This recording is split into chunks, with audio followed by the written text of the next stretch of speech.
Russ Martin Show. What time does the party start? I'm not even sure. 8. I'll stay there as long as he does. Russell, that's cold. How do you expect this man to have any credibility in this building? Hello? What are you doing? Hey. Where are you? Hang on one second. I'm going to meet. What's up? I've decided I'll go to the anniversary party. Okay. I have something I'd like for you to wear. To the anniversary party? Yeah, the one this Friday. Okay. What do I need to wear? You seen the down and see it? You seen the Dukes of Hazzard? Yeah. Seen Jessica Simpson? Yeah. Okay. You want me to wear Daisy Dukes? Yes. And you'll go to the anniversary party? And a halter. And a halter top? Mm-hmm. So you just want me to wear it on stage? No, the whole time. I want you to mingle in. I got people to meet and stuff. I want you to mingle around in the crowd.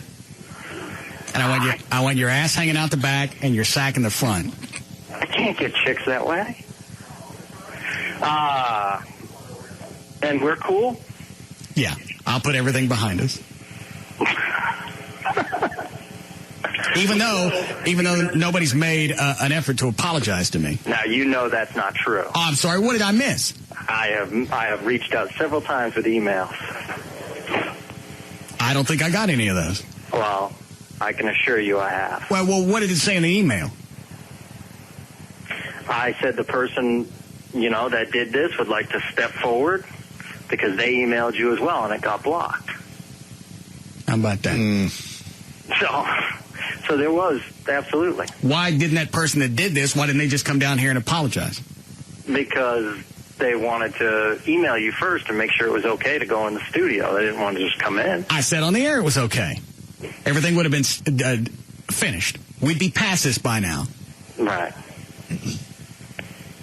Well, that's what they did. And once they said, I want to clear the air, then, that's why I shot the email and said, hey, this is the person. And, the email that I got, the one that got bounced, didn't really have an apology in it.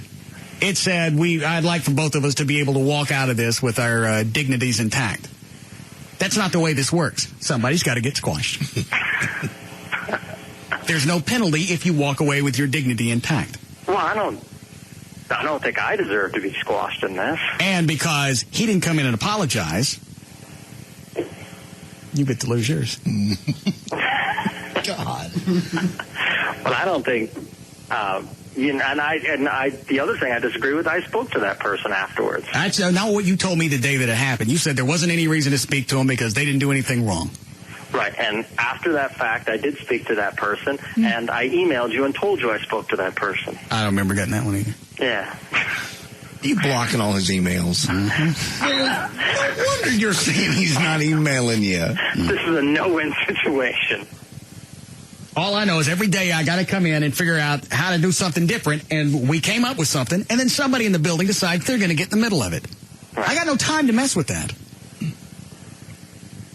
Yeah, absolutely. Absolutely. And it's had me in a bad mood for over a week. There's been a void in my life. Yes. Wait, you think I've been in a good mood? I don't know. We're talking about me. Oh. I wanted to come over to your house this past weekend. So you can decide if that's if that works out for you, then I'll go to the anniversary party. All right, listen, I'm not trying to negotiate here, but how about I just wear it on stage? You wear what? How about I just wear it on stage? You can bring me out, and I will wear it on stage. For how long? I'll wear it. I'll flash the crowd, whatever they want. If that's what it's going to take, then that's what it's going to take, and I will do that. I will embarrass myself. But, I'm going to do a lot of running around, and I might chafe on the inside, if you know what I'm saying. You may do what? I might chafe in my inner thighs. Oh, chafe. Yeah. Stick some baby powder on it. All right. So you'll do that on stage for a while. I'll do. If you want to introduce me, you can go up on stage. You can introduce me. I'll come walking out. I'll have fake boobs, and I'll have. If you supply the stuff, or you want me to go out and. No, I can find it because I don't know what you're going to go get. No. Are you sure? No. Absolutely. No. There'd be no sucking. The Russ Martin Show.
I didn't watch any of it. I didn't really care. First of all, he was supposed to be on at noon or 12:30, whichever. I think by 1 o'clock, I still hadn't seen anything, so I went back to looking at porn. He's not going to see anything new. He ain't none of them are. It's the same rhetoric they say everywhere. He may feel cocky enough to start taking jabs at Hillary. Last week he was playing. What state did he win in last night? Wisconsin. And that was more than one?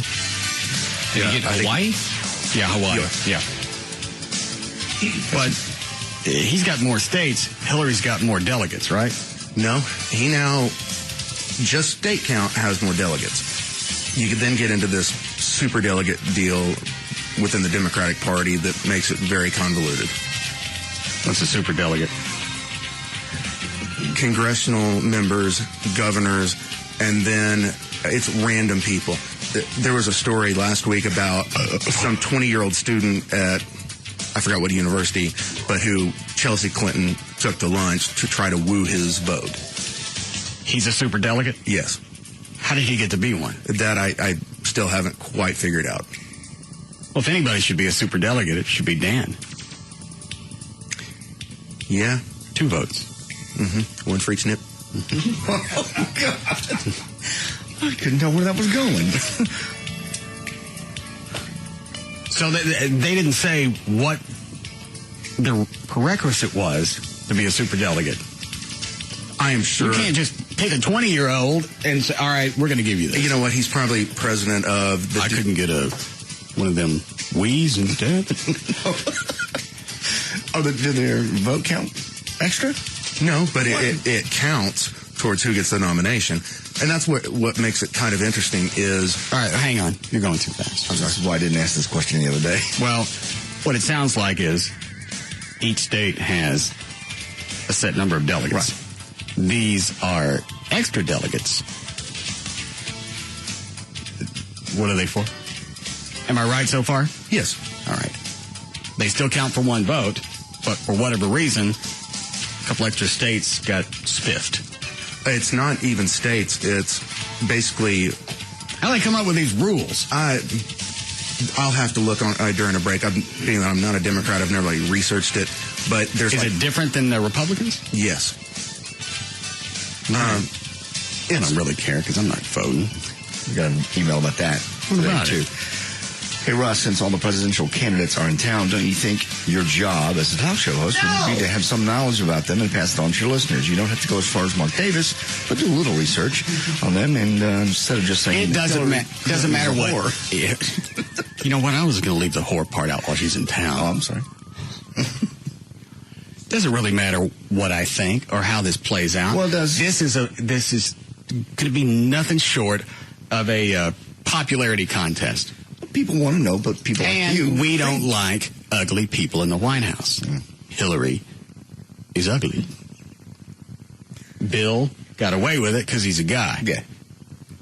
John McCain will get away with it because he's a guy. He's a normal-looking guy. He's just, 72? Yes. Is he that old? Mm-hmm. Yeah, I mean, if you look back on his photos after he got out of the POW camp stuff, he's a good-looking guy. How long ago was that? 74. Oh, I didn't realize it was that long ago. Yeah. Oh, I thought it was a few years back. Well, I didn't know how long they had him. Somebody else about Hillary. You say you can't stand Hillary Clinton. What about her policies and platforms? Don't know. Do you not like? Not a clue. I don't like the way she looks, and I don't want to look at her for 4 years. It's a popularity contest, just like it was in high school. Exactly. But on a larger level. You go back and you look at the senior class favorites. Bunch of good-looking people. They were all popular. Hillary would have been the one voted most likely to marry an adulterer. And that's about all she would have come away with. You're right. It is. It totally is. You think about it, it's almost exactly the same process in high school to get a president.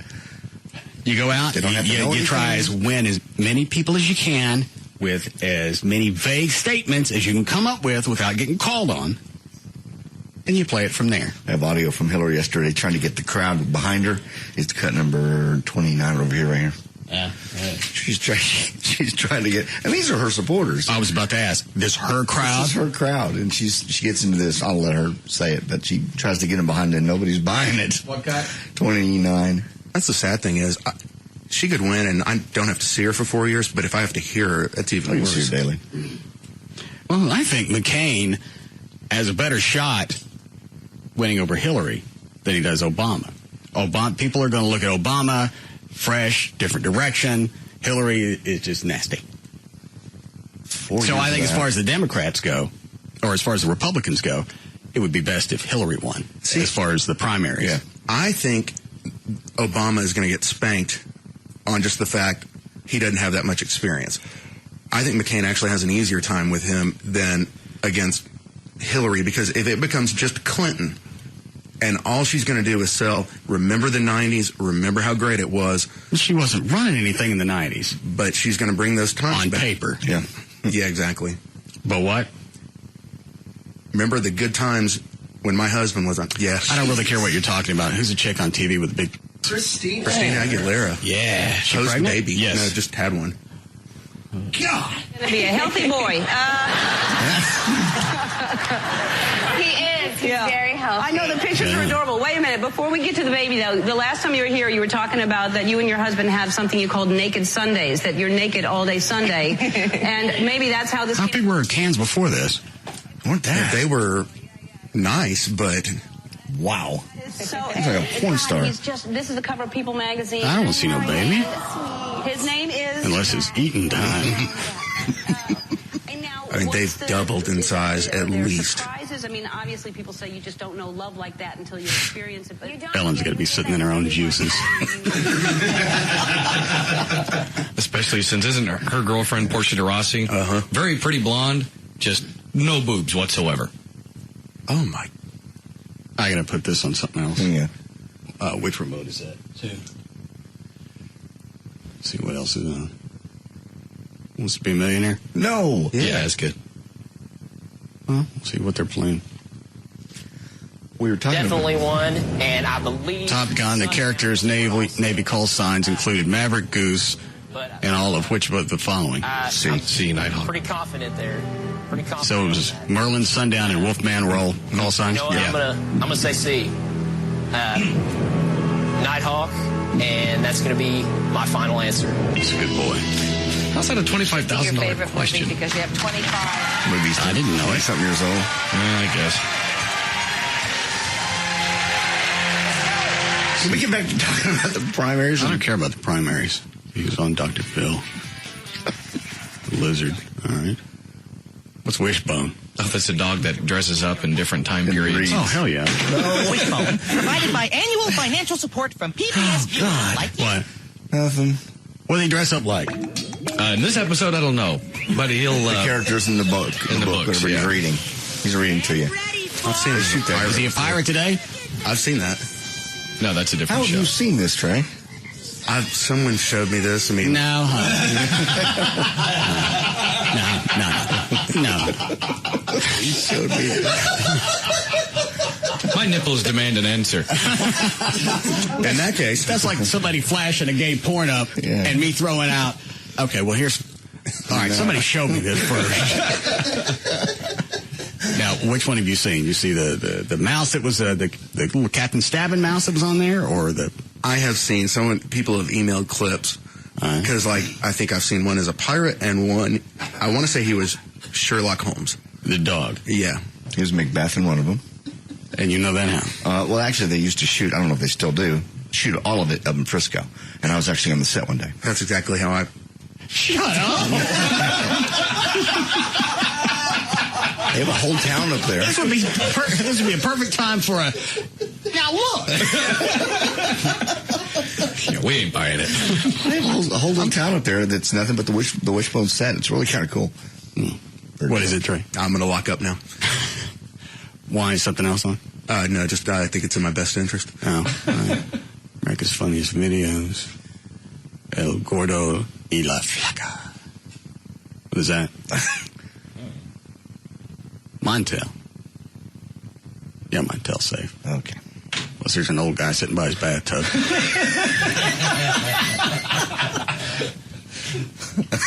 No distraction there.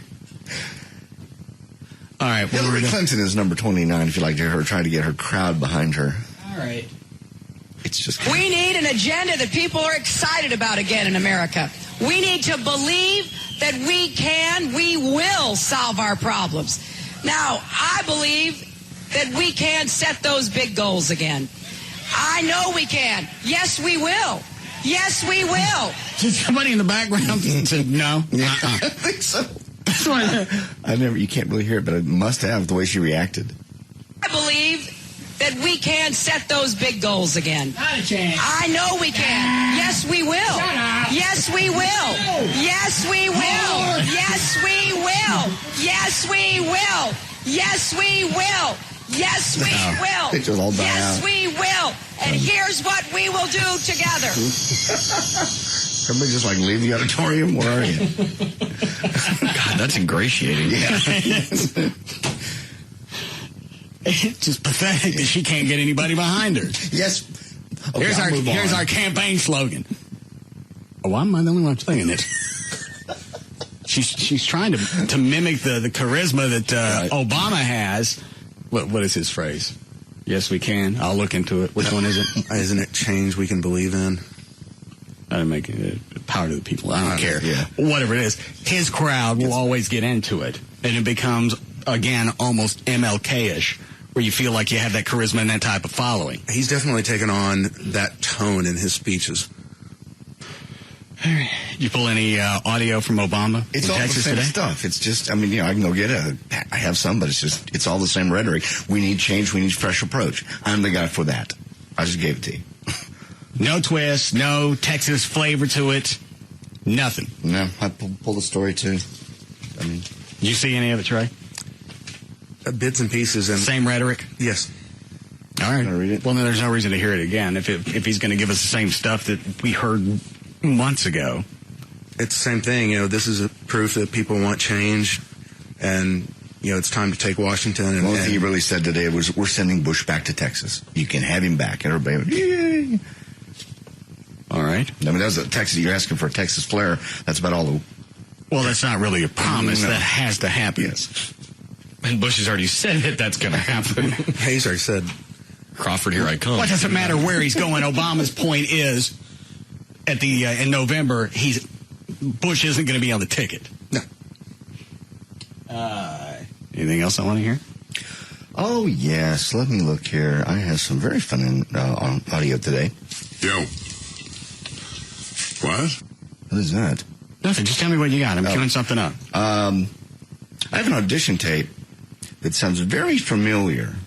All right. It's a radio audition. This is your very fun audio that you got? This is one of several. I have Nick Nolte drunk in an interview. I know, but this very first fun audio that you have for me. This is semi-entertaining only because, see if you recognize, you will not recognize the voice, but you might recognize what is said. All right. Cut number 28.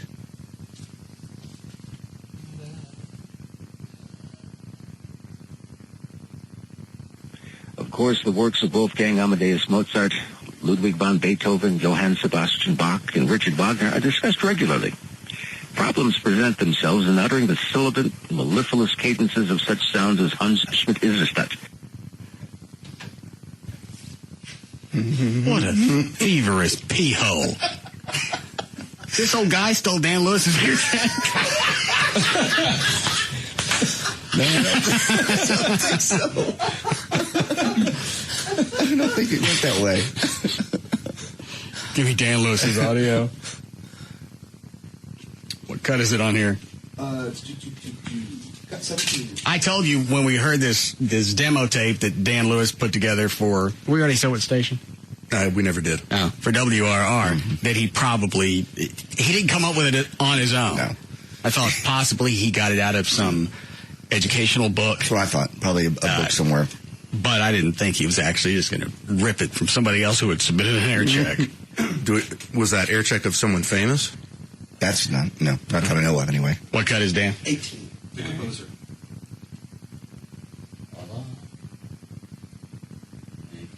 How are we doing time-wise? Breaking 3. All right. The WRR announcer's job is not an easy one. Works of Wolfgang Amadeus, Ludwig van Beethoven, Johann Sebastian Bach, and Richard Wagner are discussed regularly. Problems present themselves in uttering... When you do your own production. Johann Sebastian Bach and Richard Wagner are discussed regularly. Problems present themselves in uttering the sibilant mellifluous cadences of such sounds as Hans Schmidt-Isserstadt, Karl Schur, and the Hammerklavier Sonata. One must weather the complication. It's amazing to listen to the two. First of all, Dan Lewis does a poor job, but he also adds that air of arrogance where you would hope whoever is running the soundboard would come in and punch him in his puss. That's exactly what Dan said earlier. Hard to believe. You can steal stuff and still sound pompous. I want to flip off the so-called land. All right. How'd I get to that? That is... Give me back to the other one. 28. Of course, the works of Wolfgang Amadeus Mozart, Ludwig van... This guy sounds friendly. Yeah. Mm-hmm. He sounds like you want to hear something. He really has information that I want to know, and because he sounds so affable, yes, sure. I'd like to listen to him. Mm-hmm. The other guy, I'd like to ram a cannon through his mouth. Beethoven, Johann Sebastian Bach, and Richard Wagner are discussed regularly. Problems present themselves in uttering the sibilant, mellifluous cadences of such sounds as Hans Schmidt-Isserstadt, Karl Schur, and the Hammerklavier Sonata. One must weather the complications of the Swiss Romand Orchestra, the Concertgebouw Orchestra of Amsterdam, and the Leipzig Gewandhaus Orchestra, and other complicated nomenclature. However, it must by no means be assumed that the ability to pronounce the Paris Concert Society Orchestra with fluidity and verve outweighs in ease, naturalness, and friendliness of delivery when at the... Friendliness. Mm-hmm. Friendliness. I don't even think Dan uses that word in his one ripped version. We'll take that out. Nations of the Orchestra de la Suisse Romandade, the Concertgebouw Orchestra of Amsterdam, the Leipzig Gewandhaus Orchestra, and other complicated nomenclature. However, it must by no means be assumed that the ability to pronounce La Orchestra de la Société de Concerts du Conservatoire de Paris with fluidity and verve outweighs in ease, naturalness, and friendliness of delivery when at the omnipresent microphone. You guys want to take a run over to BAP and beat his ass? Sure. I pulled his bio up from their website. Oh, it's on there? Yeah, it's been posted. Wait, before I even ask him, how many years now has he been in? 73. WBAP 24/7 news anchor Dan. He's a news anchor? Mm-hmm. Anchor reporter. Dan Lewis, a native of the fair city of Dallas, has rejoined the team at WBAP after a stint hosting a morning show at a radio station along the Texas coast.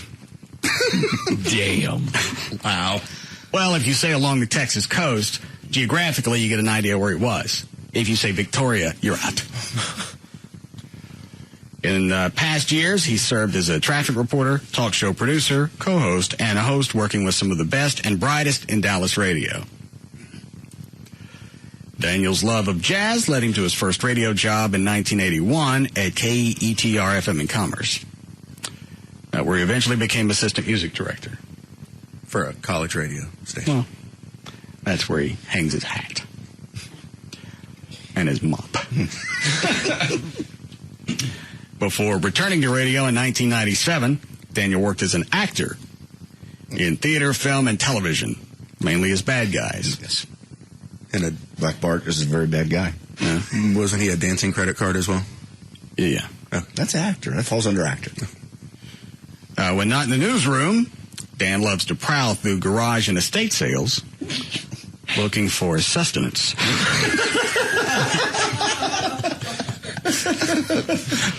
Looking for old toys and games Mommy wouldn't let him have as a kid. Somebody edited that sentence down. Looking for old toys and games that Laura wouldn't let him have. Still an actor at heart, he performs in the occasional theater production, mainly as bad guys. And I see the headshot they have for him is still probably 15 years old. That's the same one he's been carrying around since then. The omnipresent microphone. For example, when delivering a diatribe concerning Vladimir Horowitz, Luciano... Why wouldn't you just... If you're going to take the dialogue, try and mimic the guy as friendly as he sounds. If you're an actor, you should be able to feign that. Sure. Yeah, that guy reminds me of like a Charles Osgood, very...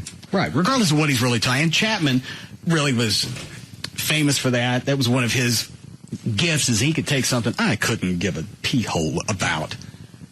He would talk about it, and all of a sudden, I want to go to the Dallas Museum of Art. No clue why or what's going to be there, but just the way he would sell it. His delivery, yeah. He's good. For example, when delivering a diatribe concerning Vladimir Horowitz. With Dan's delivery, I just want to plug in old Sparky. Wheatland in the cannon. Horowitz, Luciano Pavarotti, Yasha Heifetz, Herbert von Karajan, Andre Segovia, or Beniamino Gili.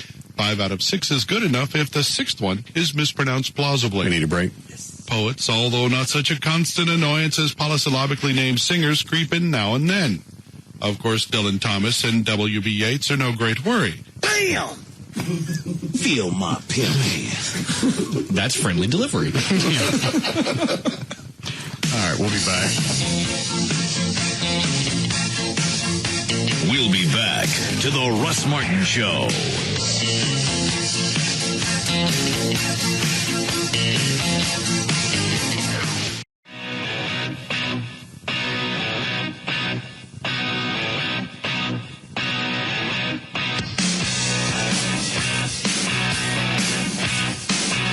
Now, back to the Russ Martin Show.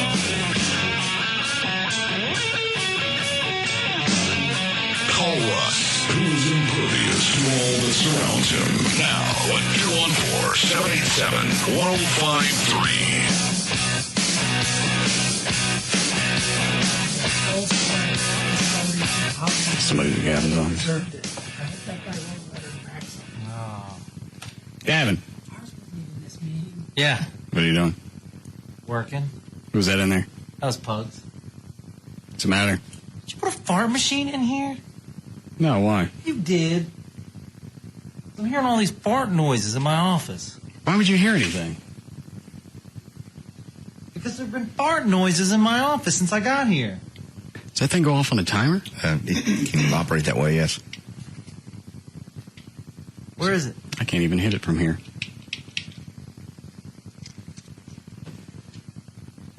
Where is it? I don't know. Oh, come on. It's just a fart machine. We've had it for years. I know, but I don't want people walking in here and all of a sudden a fart noise happens. Try it, Trey. Remember, it went off intermittently. Well, this thing's got a remote to it, though. But it also just, remember before, just kind of went off every once in a while. But we can't hit it with a remote. Oh, never mind.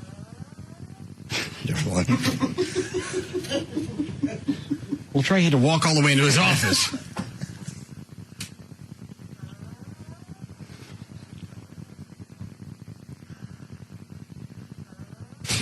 Oh, that's a riot. Yeah, we're a bunch of stitches. Is that Gail? All right. Trey, come back in here. We'll stick a new battery in the remote. Oh. Hi, Gail. Hi. What's the matter? We got one of those too. What do you use yours for? Oh, you know, just like you're doing. Who do you use it on? Whoever comes over. To the house or wherever we go. You and Tim? Yeah. Tim bought it. Oh, okay. Big surprise there. Very juvenile. Yeah. What you got? In Garland, and this is brought to you by Mattress Giant. On westbound I-30 past Del Rock, the two right lanes are closed. They're still trying to get a car out from under a semi. Traffic's backed up to at least FM 549, and that's about an hour delay. Eastbound traffic's backed up to Bass Pro. On the Walton Walker ramp to eastbound I-30, you've got an overturned truck. It's filled a load of something. Haven't been able to ascertain what. Eastbound LBJ at Plano Road, there's some police activity causing a backup to Abrams. And Fort Worth on southbound 35 South Freeway at Seminary Drive, there's a spilled load of something. You're backed up to Morningside. Westbound 820 before Holiday Lane, that wrecks off to the shoulder of the roadway. I'm Gail Lightfoot on the Russ Martin Show. Thank you, Gail. All right, 53 for the low tonight. Just enough clouds to maybe screw up your view of the full lunar eclipse that starts about 9 o'clock. 55 for the high tomorrow. 66 now at Live 105.3. Oh, I know what I was going to ask, Gavin. What, this audio you brought in from, what's his name? Dana Hersey. What's the matter? The fart thing just went off. I don't hear it. Well, I do. I'm sorry. Wherever it is. I didn't know that thing was just on a recurring timer. I thought it only went off when you use the remote. Did you get the battery out? Still trying. It's just a flathead. What is this audio? Oh, since you enjoyed Dana's cuts, I figured I'd give you the outtakes of that. Of? I had to send him a revision, so I taped some outtake stuff because I know you liked him talking. Oh, all right. We taped it. Yo. What? Who's he talking to? What he does is he talks to it's called a session. We talk to the production director, so you can't hear that one voice, but they're taping it, and Dana can hear him, but you can't hear it on the air. All right, who's he talking to? He's talking to our production director, Andy. This remote's still not working. All right. Who's Andy? He's the guy that helps us with production. What happened to David Stone? David's still here. What about Ricky? Yeah, we use Ricky for some stuff. Oh. Okay. I wasn't listening.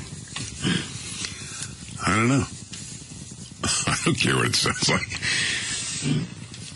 I don't care. I mean, I'm sure it sounds fine. That's good. I don't give a shit what it sounds like. Yeah, send it off, will you? Yeah. I'm sure it's great. All right? All right, what's he talking about there? Just various stuff. Like, for instance, the same thing that came with that was our Texas primary coverage on KLLI. I sent him stuff for that as well. What are they trying to do? Play it to him and he doesn't care what it sounds like? Yeah. All right. It's kind of hard to follow without any type of description. I understand. All right. Well, thanks for leaving me in the dark. I know. All right. I know we have a ton of crap to get through today. What's next? For what? I did that already.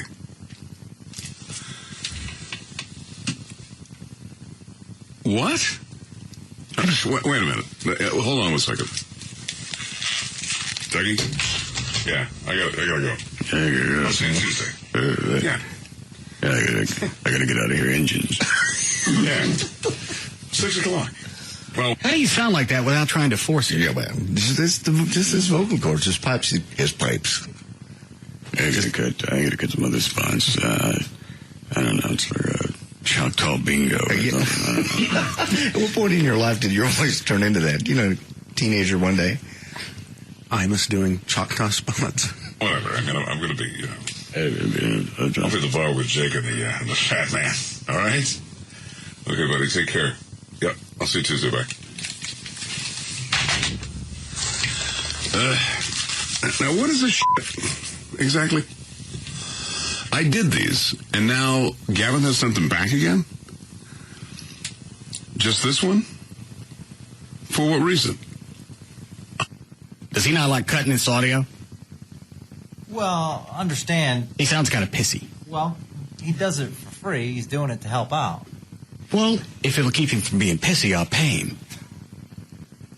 No, he's fine. Doesn't he get paid from KRLD? Yes, he does. Okay, so how is this really free? Well, because it's another station. He's supposed to be. The contract states he's supposed to be exclusive to KRLD, but he doesn't mind doing the favors. He's a nice guy. Well, he sounds kind of pissy.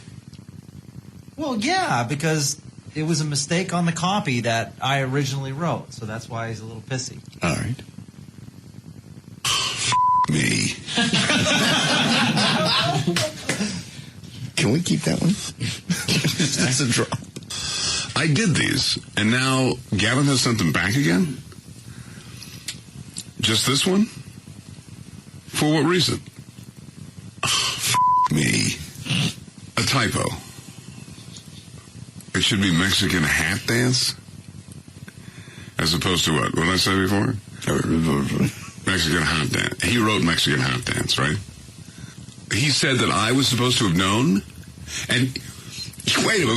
He said I was supposed to have known. Gavin, how old is this guy? He's probably in his, I'd say late 50s, early 60s. All right. And is this all he's ever done? Was he ever on the air, television? Yeah, he was a television host in Massachusetts. Very popular. What did he host? It was called The Movie Loft, and it was on a local station, and basically they play movies every night, and what he'd do is in between, like in the commercial breaks, he'd explain what they were doing during this scene and little sidebar stuff, and he also did that. He was a movie critic where he went on those tours and interviewed various actors and actresses for... All right, big local TV guy. Yes. Was he a jock out of the 60s? Yes, he did some jockeying, yes. Sounds like what Channel 8 used to do in the afternoons. They'd have the afternoon movie. Right, and have somebody come in and... Who was that? Talk you through. Ed Hogan? Ed Hogan, yeah. Yeah. You ever see that, Trey? I don't remember that. It was probably back. But in the 70s? Yeah, without dialing for dollars? Yeah. If you were watching the movie and he called you... What, if you knew the what? If you knew the count and the amount. Yeah, I don't know what that meant, but if he called you and you knew those two things, you'd win some cash. Normally it was under $50. So basically, you sit by your phone, watch TV, sit by your phone, wait for him to call. He'd come and he'd call live, and he'd go, what's the count and the amount? So like a radio contest, but... No, it was on television. Channel 8. TV, afternoon movie. I'm just saying what they do now. See the wink, what I'm doing here? Yeah, Channel 8, TV. Pictures. People going like... Yeah. And as he's dialing out, and I think they would just take the white pages. No offense, John. They would take the white pages and just pick a name and call them at random. So you didn't even register for it. It was just a crapshoot. As he's calling out, counts 3 from the bottom, $150. If you knew that, then you scored. Very popular. Sounds like fun. It was. All right. What it was. Get the out of here. No, wait a minute. This is a show where they shove peppers up people's and that's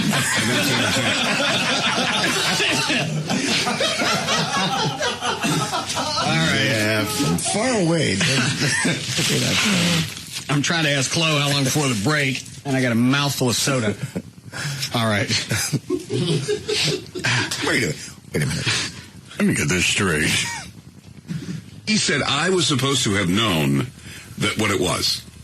Get the out of here. No, wait a minute. This is a show where they shove peppers up people's and that's entertainment, right? And I am supposed to somehow divine, through some artificial standard, I guess, what exactly the f***ing copy is supposed to be? I'm supposed to apply some kind of conventional f***ing standard to a show like that? I'm supposed to divine whatever it is Gavin's actually f***ing thinking? Gavin, he don't like me at all. Sounds like he doesn't like me either. I was thinking about having him as the normal voice guy just for this show. Obviously, I would pay for that, but is he going to have issues? No. Well, I don't like to slam on how entertaining is that. This show. I think he's more pissy at Gavin that you write down hot, and I'm supposed to know that means hat? JD's right. And on paper, having not heard the show, just what he's read so far. Still sounds entertaining to me. To me, that'd be a hell of a tease. I'd want to tune in. Yeah. It's only something TV stations would only do in February. That's a Tuesday here. You going to answer that? No. Who is it? Must have been a business call. Oh, okay. Well, don't let your job get in the way of your personal life.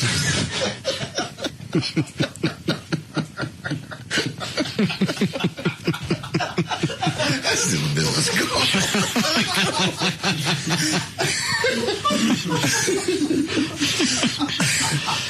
This job eats way too much into my free time. That what it was. Get the f*** out of here. No, wait a minute. This is a show where they shove peppers up people's asses, and that's entertainment, right? And I am supposed to somehow divine, through some artificial standard, I guess, what exactly the f***ing copy is supposed to be? I'm supposed to apply some kind of conventional f***ing standard to a show like that? I'm supposed to divine whatever it is Gavin's actually f***ing thinking? Ugh. You know the whole genesis of this whole thing, because you weren't here yesterday, so you don't know what happened here. Gavin calls me and says, because this is for the other station. I don't even know what station this is for. Not for the station I have a contract with there. So this is for free. Gavin asked me to do it for free. And I said, fine, because Gavin's a good guy, and I don't give a shit, If they want to do this once in a while, that's fine. But he says... It's entertaining to anybody else to hear a voiceover guy curse. Yeah, absolutely. I don't know what it is, but it's magical to my ears. In the time it took this rant, he could have done the spot. Fine, because Gavin's a good guy, and I don't give a shit, If they want to do this once in a while, that's fine. But he says to me... This is what he says to me. Engines. I know. This is what he says to me. He says, I'm going to send you a whole bunch of stuff. When you read them, make them funny. Yeah. He says, make them funny. I said, I'll tell you what. I'll f***ing read them funny if you f***ing write them funny, okay? Oh, wow. Gavin. Yeah. I don't think he likes me at all. No, I don't think he likes me. It has nothing to do with you. So if we were to pay him, would he be the voice guy just for this show? Because I don't like the voice guy you have. Why don't you like the guy we have? Nobody likes him, but nobody will tell you that because they're afraid of hurting your feelings. Okay. And since it's not anything of my concern, I'm going to tell you. I love the voice guy we have. He's good. He's bland. Not bland. There's no inflection. There's no oomph. It sounds like he couldn't care less. We're working on inflection, and it'll be fine. Why don't you just get this guy to do it where you don't have to work with inflection? Every time I get a new voice guy on the station, people complain. Tell me where the fart machine is. I can't hear it. Focus. I didn't have any problem with the last voice guy, and then you killed him, so we had to get another one. Oh God. And you were continuing to send him checks after he died. I couldn't even get my contract renegotiated.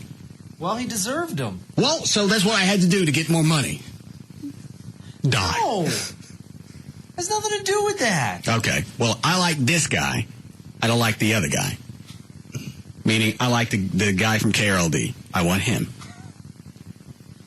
I like him too. He's a good guy. He's a great voice guy. Could I just pay him on the side to do it so I don't have to listen to stuff like this? Tell a friend.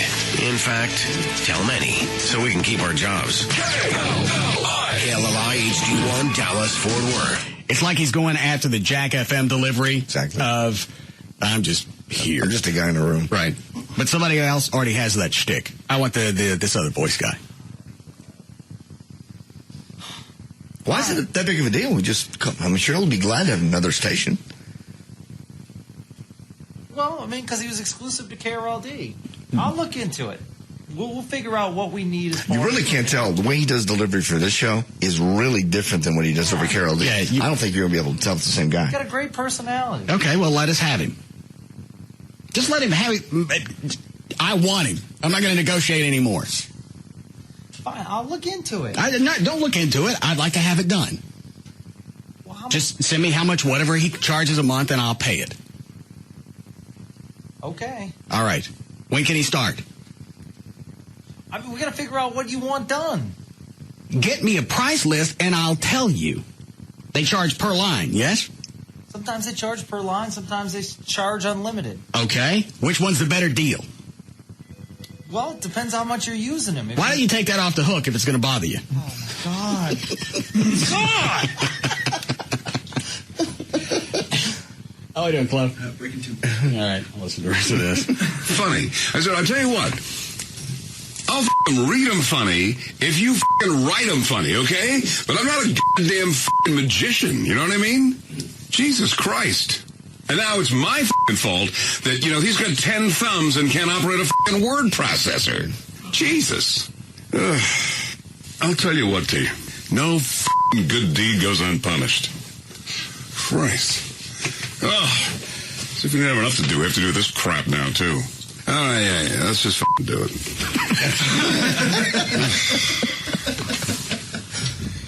Mother of God.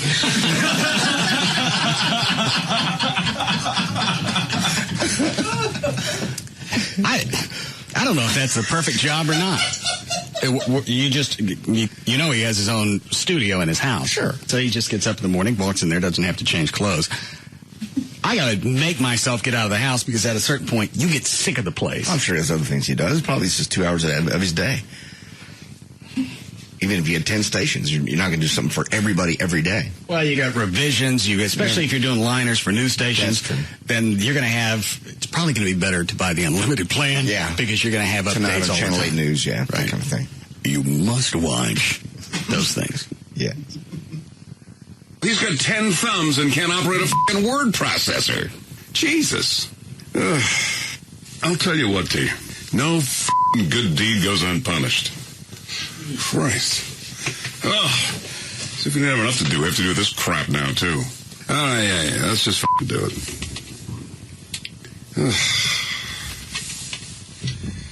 Mother of God. No, I got it here. You just sent this to me? Wait a minute. Hold on. What the hell happened here? Oh, yeah.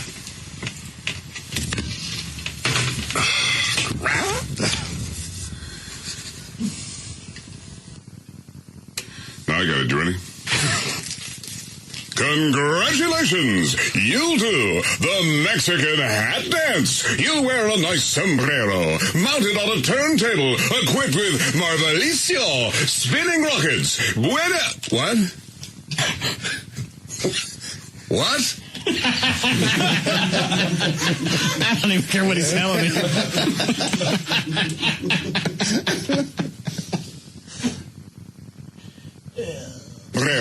Mounted on a turntable, equipped with Marvelicio, spinning rockets, What? What? Do we need a break here? Yes. All right, we'll just let this be a mystery till we come back.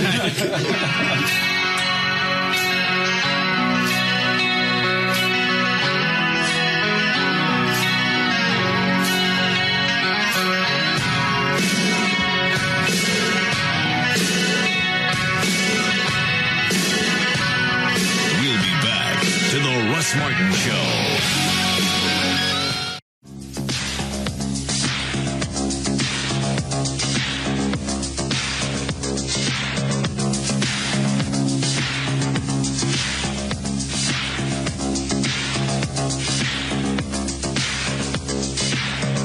Now, to the Russ Martin Show.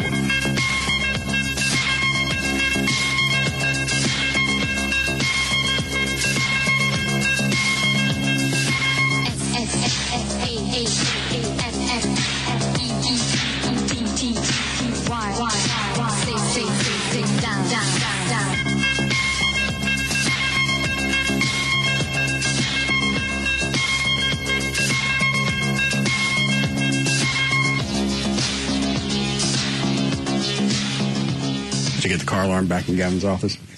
All right. Since the fart machine wasn't working. All right, let me back up this audio from the voice guy.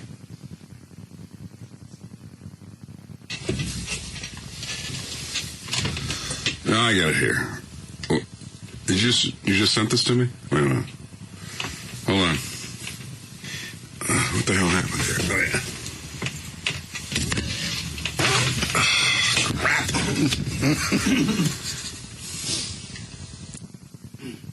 I got it. You ready? Yeah, you got it.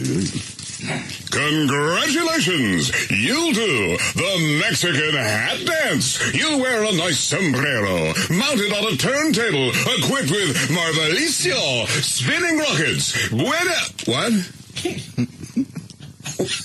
What? What sounds Italian? Well, what the f*** is it then? Maravilloso? Yes. Maravilloso, capisce? Maravilloso. And it's maravilloso. It's what? Maravilloso. Maravilloso. It's close enough. Just I'm asking you, the only language you speak is English, and you barely can speak that. And you're telling me how to speak Spanish? I don't think so. Yeah. We just yelled at by the voice guy. It just makes it funnier that it's some old pissed off guy who can't get on television anymore. That's probably sitting in a room about the size of a coat closet in his boxers. White socks and black dress shoes. Yeah, and you're getting dressed down by this fat guy sitting in a closet. Yeah, like you can speak English. You can even speak English. Language you speak is English, and you barely can speak that. And you're telling me how to speak Spanish? I don't think so. Yeah. We did something in German, Hungarian, I don't know what the f*** was. Some beer fest thing, right? Then we did the Gaelic thing, right? Yeah. The St. Patrick's Day bullshit. Then we did did we do something, the French thing there, the wee thing. Yeah. And this is the second Spanish thing today. Pretty soon, you might as well join the fucking UN rather than do this shit. All right, I'll take your word for it. Maravilloso. Congratulations! You do the Mexican hat dance. You wear a nice sombrero, mounted on a turntable, equipped with Maravilloso spinning rockets. Buena suerte, gringo! It's time for El Sombrero de Fuego. Brother. I don't know where to make a living. Maybe Gavin didn't up the copy this time. Send it to me. All right, that's all of it.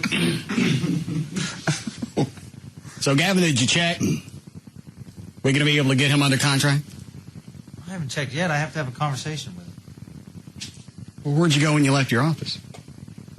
I went to pee. Oh. Anything else? Yes. What? Stop using my email. What did we send this time? And to who? Brian Purdy. What did you say to Brian? General manager of 4 Station. Yeah, he's a big guy. Market manager. Huge. Bald-headed faggot ass. Jesus. That's what you think of him? No, Russ sent it. Came from your email. No. Well, actually, yes, it did, but you wrote it. I haven't been in your office. I was in there once. Oh, Jesus. That won't shut off. I got it. God, I hate you.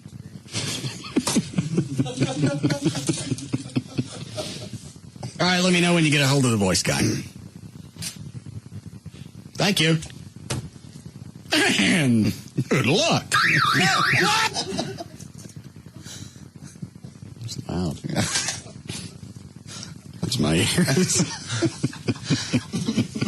Gavin's so funny when you get him away from all the tension and stress in this building. He's just a different person, like at the Barry Manilow concert last night. He's just laughing and happy and slapped me on the back and, buddy. Did I know that you guys went together? Maybe you didn't. I don't know. My tickets were moved late. I was going to sit Did you take your chicks? Yeah, we took our chicks. All right. Of course we took our chicks.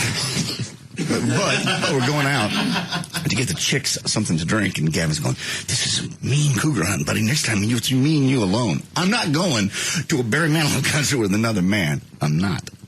Well, were there a lot of single cougars? There really were. A ton, actually, yeah. A lot. Gavin, are you ready to break up with your chick? No way. Well, why were you talking about going out there and hunting the cougars? Well, I mean, you can have an animal by your side, still do cougar hunting.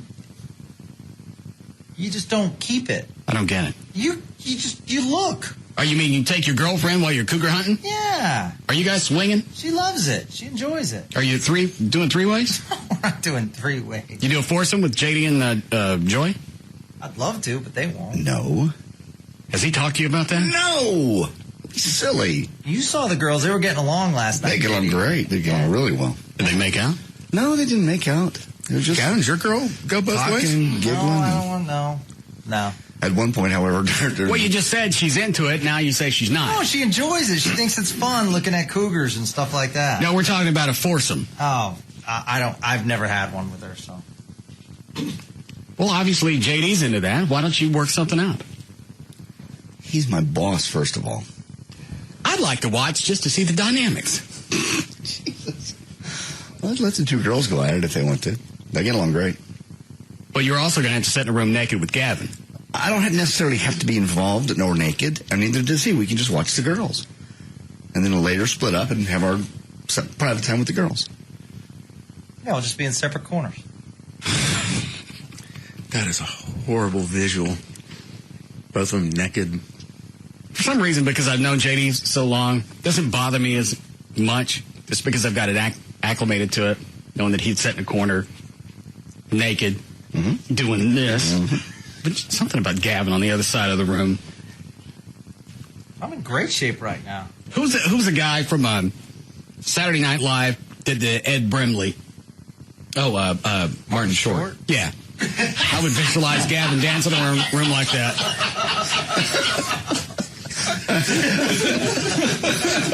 I believe I'm going to ejaculate if I say that dance. Yeah. Picture of Pat Sajak.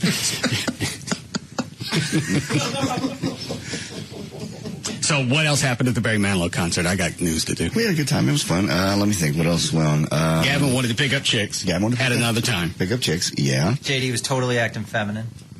Well, sitting by my chick. How's that acting feminine? Dude, you had a glow stick and you were going back and forth during ballads. That's gay. Everybody had a glow stick. They give them to you when you walk in the door. All right, what was my count on how many times I've said the word fag? 7. All right. Fag.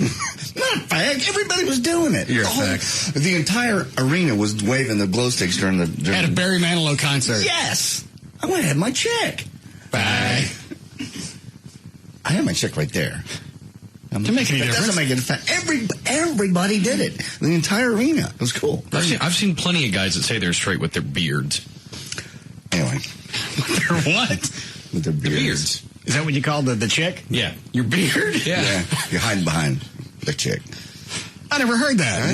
I hadn't heard that up until about a year ago, and I didn't know what someone was saying. It's like, what do you mean beard? He's clean shaven. I don't get it. Then it was explained to me. It's like, that's genius. Gavin, is that why you're dating this chick? No. You got you a strap-on beard. But at one point during the concert, Barry's singing a particular song, and Gavin's date, I don't know if we've ever said her name, leans over to Joy and she goes, why is he singing about date rape? Hang on, I know this one.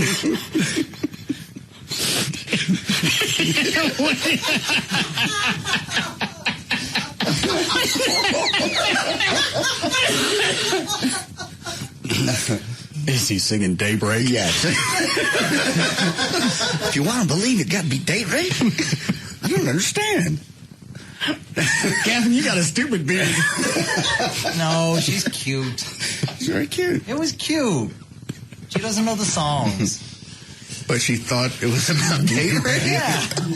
That's really not something you put to the tune. But if you're going to sell it, yeah. Barry's waiting. Yeah. Is she not a Barry Manilow fan? No, she's too young for him. How old is she? She's 23. How old are you? 36. And you don't find that odd? No. It's a pretty big gap. So is yours.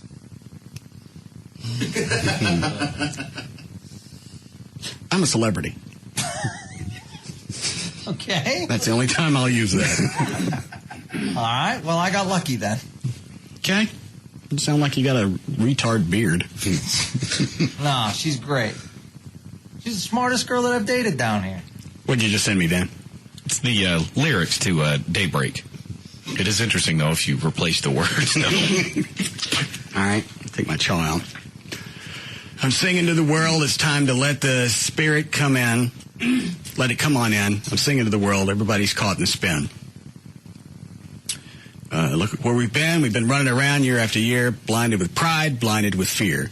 But it's date rape, if you want to believe. It can be date rape. Ain't no time to grieve. Said it's date rape, if you'll only believe. Let it shine, shine, shine. Okay. I can see how that would throw her. Why would anybody sing a song about date rape? Was she serious or was she trying to be cute? Dead serious. Yeah, she was serious. She's serious. But it was cute. Did she ever have a problem with any of the other songs? No, I don't believe so. I think she just quit talking after that one. Okay. Is that the end of the Barry? That's the end of the Barry. It was a great show. Okay. Good time. You ready for news, Dan? Yeah. I got an email that pretty interesting. Hey, boss, can you guys set up a booth where we can get pics with Dan's nipples? All hail the Pink Dragon. Like at the mall? Oh, like at White Trash Party. Oh. Sorry. I'm okay with the mall thing. The kiosk? Yeah. You're not setting me up next to the Dippin' Dots. Dippin' Nips. Like a kissing booth. Kiss the nipple. No. No. Money for the foundation, Dan. Still no. You can charge per nip. No. What if you wore a little bippy cutoff shirt and only the bottom side of your nipple showed? That's still very hot. Mm. I actually think that might be worse. Okay. So you don't want to help the foundation? In this case, no. I think cops would respect me more if I didn't do this. Okay. Ready for news? Yes. 440 Dan O'Malley's here with news. Wednesday, February 20th, 2008. Birthdays today. Cindy Crawford is 42. Charles Barkley is 45. Ivana Trump, 59. Sandy Duncan is 62. Cindy Poitier is 81. And today, Kurt Cobain would have been 41. I'm going to email about that. About Sandy Duncan? No, about Kurt Cobain. Hey, Russ, would you please show some respect to Kurt Cobain today? It's his birthday. The last few years, you always played the stupid sound effects of flies buzzing around his corpse. He was a great musician and changed music forever. Just be nice this one time. All right. Very nice. Go ahead, Dan. Navy gunners in the Pacific were watching the sea and sky, waiting for perfect conditions to take a kill shot on an errant satellite 150 miles above them. They have just a 10-second window to fire, a Pentagon official said, and may not be able to take their shot. First opportunity at 10:30 tonight. The cruiser U.S.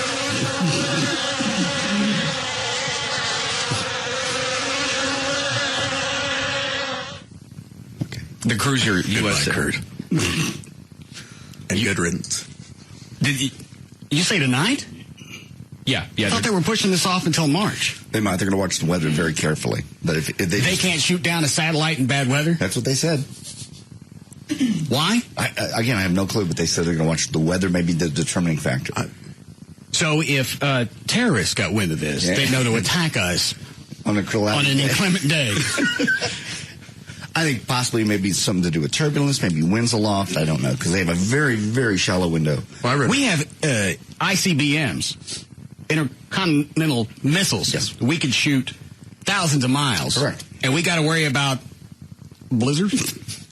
Apparently. That was the story all day, is we'll watch the weather, and if we can do it, just a 10-second window, and we'll try. What are you going to say, Trey? Well, I read where if they push it off to March, it's going to be deeper in the atmosphere, and they said that will cause more problems because of the turbulence as it's re-entering. So at this point, they're going to try and shoot it a little higher up? Yes.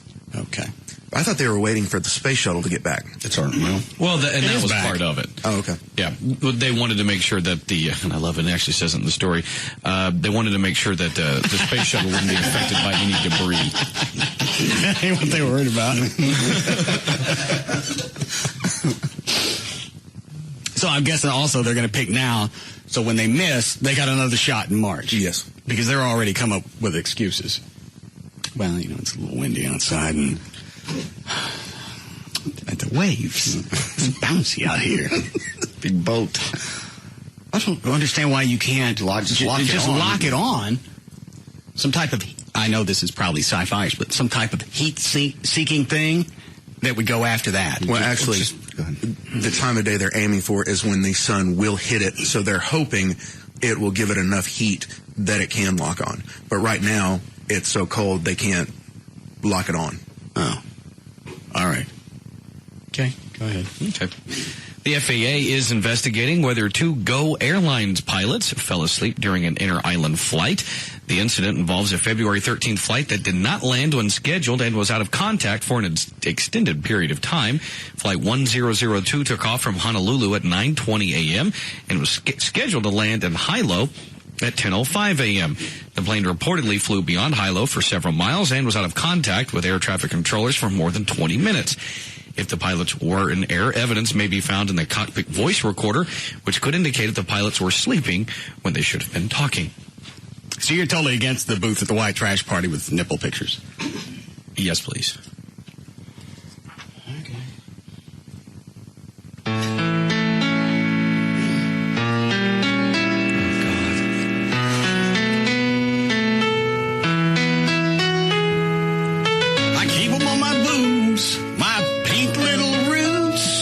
Protected by little soldiers of air.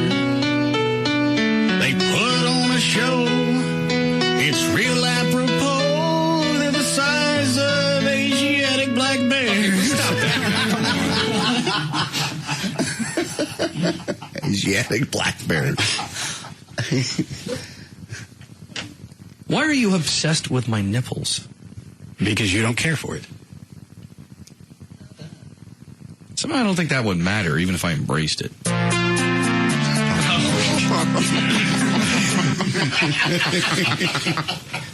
Is this one I don't have to sing? Go ahead and do it anyway. I'll go ahead with newsstand. Thank you. Blu-ray is the next generation DVD format. Toshiba has announced that it's ditching HD DVD and admitting defeat to Sony's Blu-ray format. This follows decisions last week by Walmart, Netflix, and Best Buy to abandon HD DVD in favor of the Blu-ray. So if you bought one of the HD players, obviously at a certain point you're going to run out of media. Yeah, you're screwed. What are they supposed to do with those? Well, Toshiba... I mean, obviously it goes the way of Beta and VHS. Yeah, it just goes away. Yeah, Toshiba actually came out and said that they would still...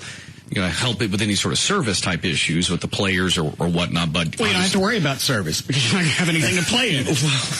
Yeah, anything beyond what you probably have in your collection now, you're going to have to get a new one anyway. So and it was a crapshoot in the beginning when you have 2 formats that are each one of them's trying to push itself into the forefront. And that's what they're saying now. I mean, that's why you waited. I bought you your first Blu-ray, John. I wouldn't have bought it until just now. I would just now start. I knew this was going to shake out sooner or later. You bought it for me before I would have bought it. Hell, you bought it. Your first one about a year ago? And David Pigeon at Star Power said... Yeah, I asked him. I had no clue what Blu-ray was a year and a half ago, and I was at Fry's just looking at stuff, and I saw it at the high definition. So I asked David Pigeon, I went, which way to go? I see 2 formats here, HD DVDs or Blu-ray. He said Blu-ray. Don't even look at anything else. Well, how do you know that far ahead of time? I don't know. Obviously, he was right. Clearly. Well, but you can look at the specs between HD DVD and Blu-ray, and you can store a lot more information on a Blu-ray disc. I think the resolution's about the same, but I think the sound quality is better on a Blu-ray. Okay, and that's why it shook out that way. I would think also just for the fact that with Sony, because you also had them on the PS3s, they came with a Blu-ray player.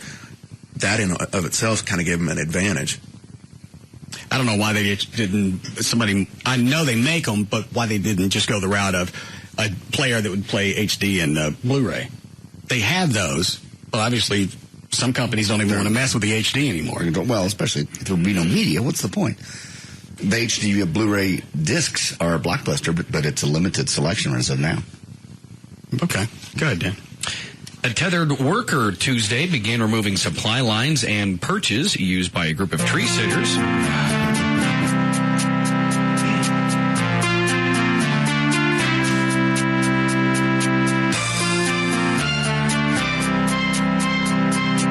Still no on the booth? No. Their color's carnation pink. Two huge Taurus bulls. They're hairless as a twink. I got Betty Davis nipples.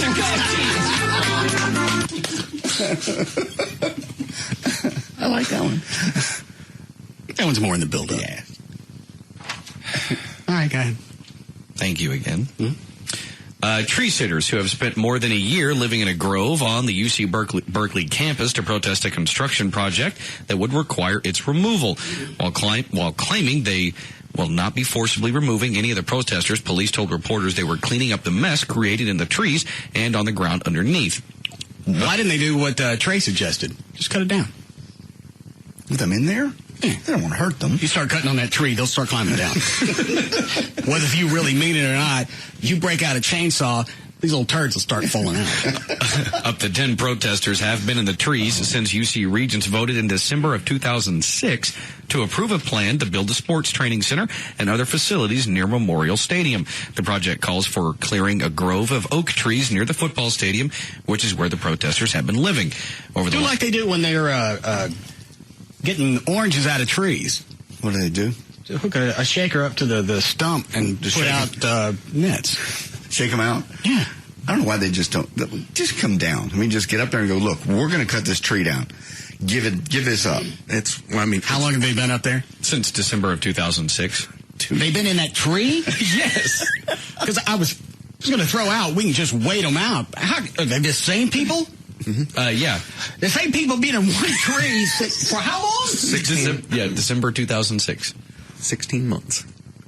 And you're sure you're reading that right? Yes. When I first saw this story, I thought, no, that's got to be a typo. I even checked another source just to make sure. I thought they had to have meant December of this last year. No, it was 2 years. Oh, I saw video. How do they exist in those trees? Oh, very complex network of platforms and pulleys and things that food comes up and down and it's just like water. The Swiss Family Robinson thing going on. Yeah. Hey, Leon, you just wash your car? Yeah. Don't park over there.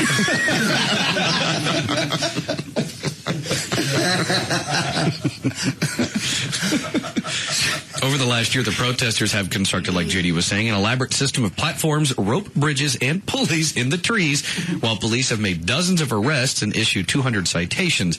Meanwhile, university officials won the right in court in November to remove the protesters, but haven't decided how to do it. They just start playing crap nonstop. Whatever. When you can't sleep? Yeah.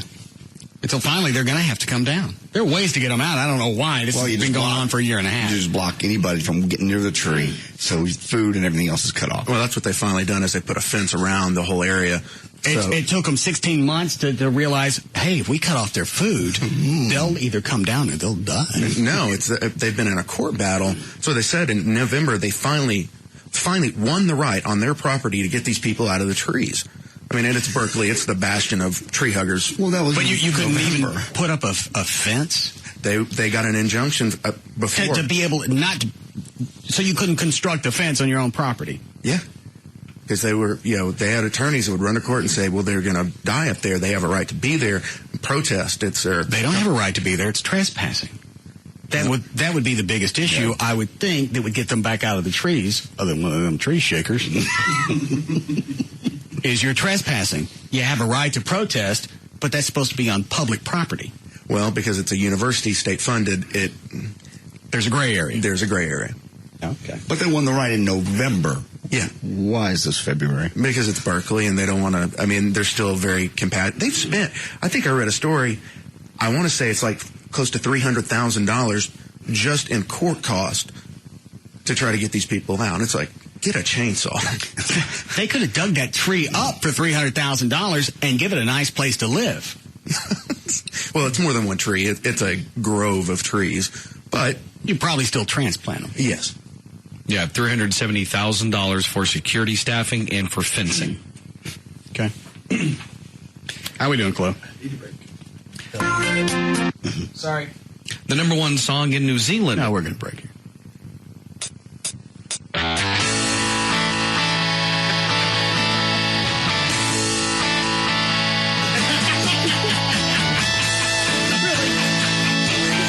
What, Dan? Really? Yeah. Stop smiling, JD. Two little pink faces, they both like to be twirled. No, they don't. Came with the Lord's graces, nicer than geisha girls. They're known as the 8th and 9th wonders of sea. Just like two miracles, you gotta see to believe. Please stop. 'Cause God blessed my nipples with his own hand. Ooh, blooming roses, they're my manly glands. Under my shirt, they love to dance. You can take them home, but it's cash in your face. I didn't get what you before. I didn't do it. I can't choke Russ. I want to choke him. Make him stop. I didn't do it. Was he choking him? Yes. By proxy? Yeah. Oh. Well, I didn't do it. Well, technically choke you. Well, no, that's very inventive.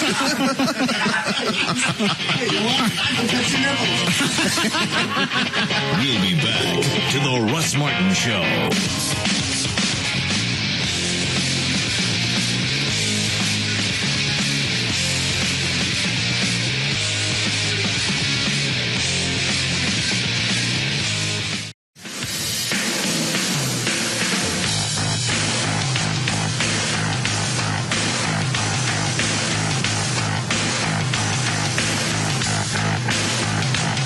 Now, back to the Russ Martin Show.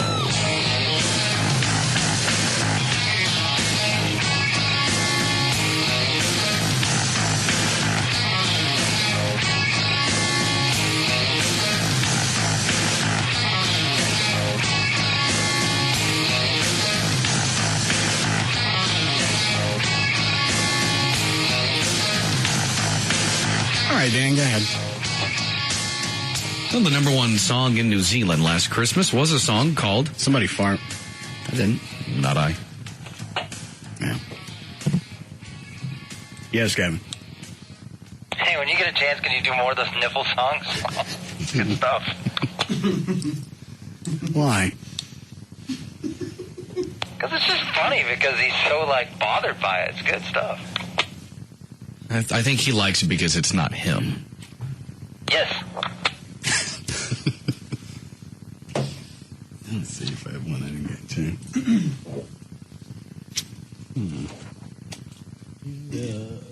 Don't come over here and strangle me. I'm not doing this. Well, it didn't stop him anyway.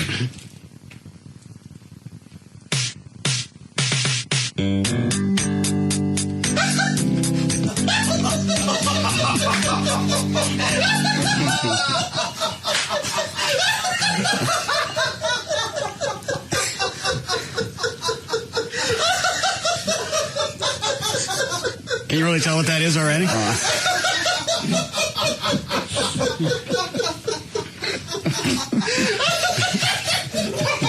think Chloe got it first.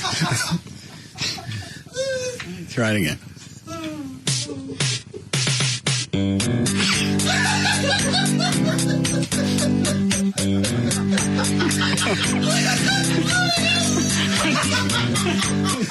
Trey?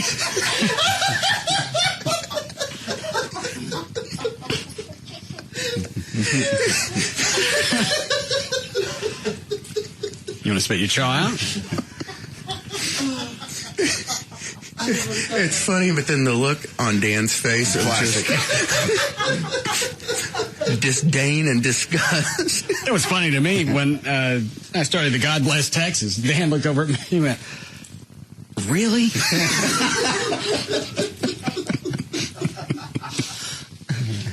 All right.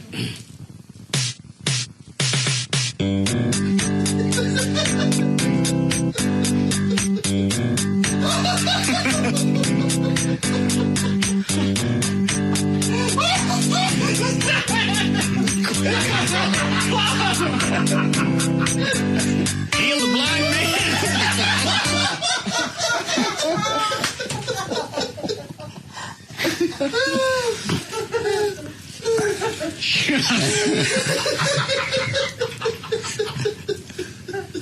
Should I go back to the ones he's already heard? I like talking about clothes. You gonna let me get past the intro? That's right. A blind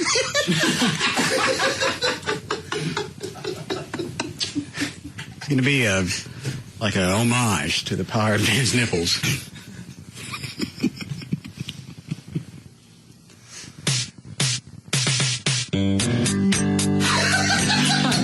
Standing news. The number one song. You forgive me. The number one song in New Zealand last Christmas was a song called "A Very Silent Night." It was number one, despite the fact that humans can't actually hear it. It can only be heard by dogs. The song was recorded at a frequency that's too high for humans to hear.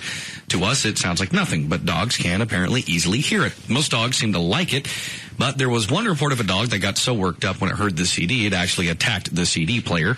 Dog owners in New Zealand bought 4,400 copies of A Very Silent Night for their dogs for Christmas. The CD has made $17,300, and all the proceeds go to a charity set up by the Society for Prevention of Cruelty to Animals.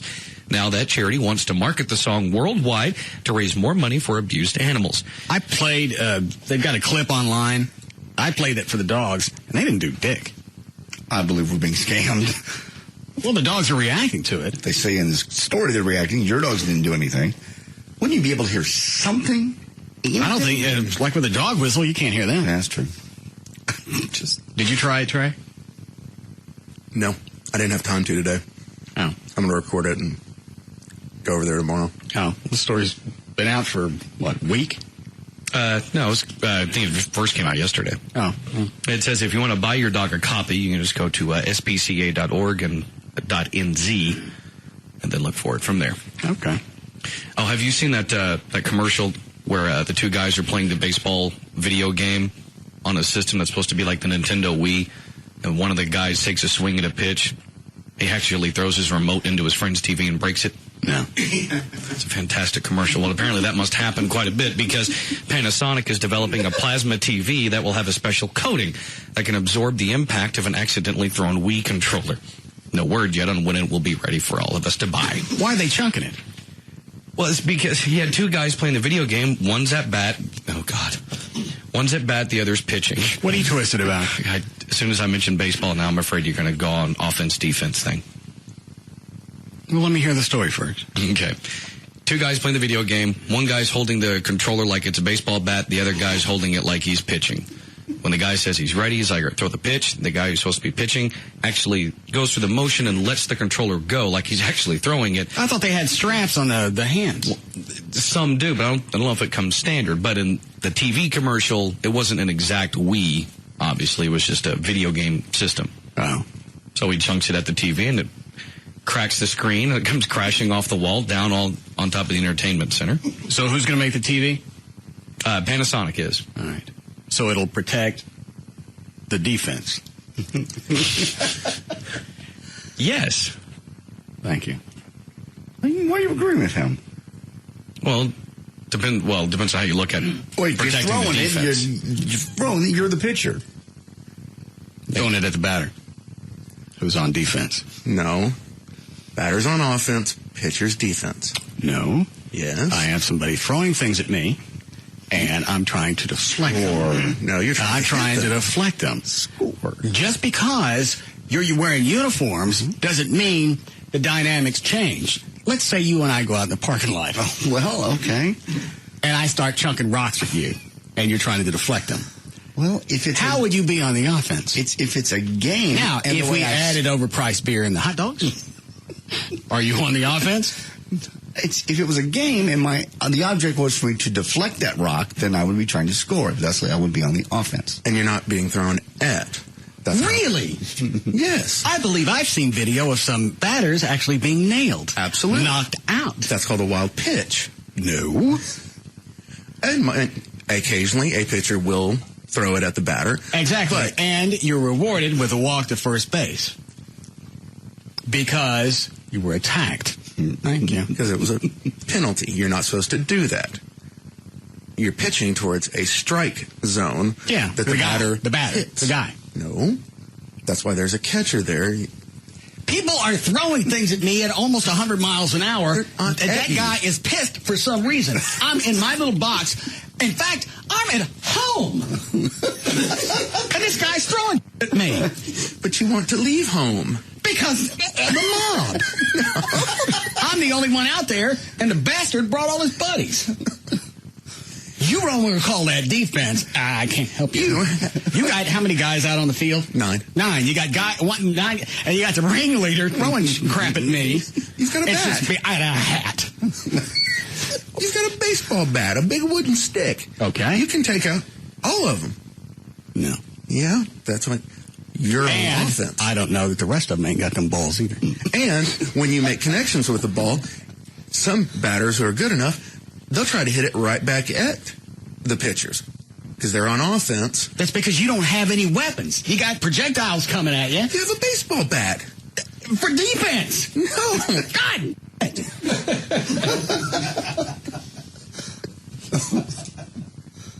This argument was dead the first time we had it years ago. The batter's trying to score. This one lives forever. It's like who's the Three Stooges argument It doesn't make any difference. It was Abbott and Costello. The batter's what? The batter is trying to score, i.e. offense. The pitcher... He is protecting his home. He is standing at his home protecting it from these vandals. 9 of them. No, because he And wants as to soon as you leave get home. that projectile out of there, and then you book. And then you try to get back You got home. this guy on a grassy mount throwing crap at me. I.e. grassy knoll.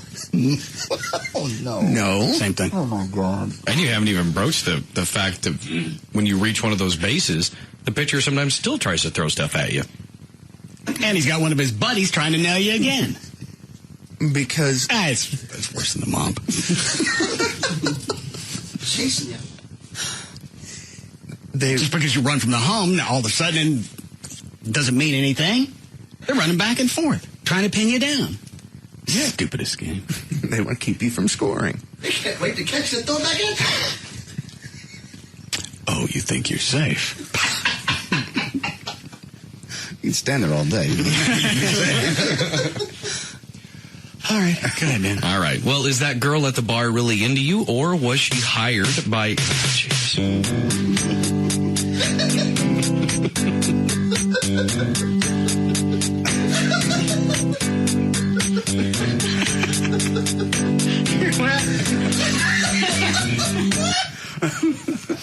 Finish your story, Dan. I'd love to.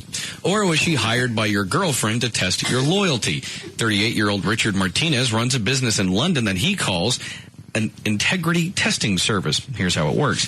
You say your girlfriend wants to know if you would ever consider cheating on her. She calls Richard in for about $440. He arranges for one of his female employees to catch you out at the bar and flirt with you. To make sure there are no misunderstandings, they get the whole thing on tape. Then when your girlfriend watches the tape later, she can see exactly what was going on and just how faithful you are being. I'd fail this one. Well, I know you wouldn't. If you were in a bar and some... I'm going to guess. Dan, did you just fart? No. Okay. Did one of your nipples fart? No. All right. It just made some kind of weird movement. What, Trey? Those nipples couldn't fart. Why not? They're holy. Oh.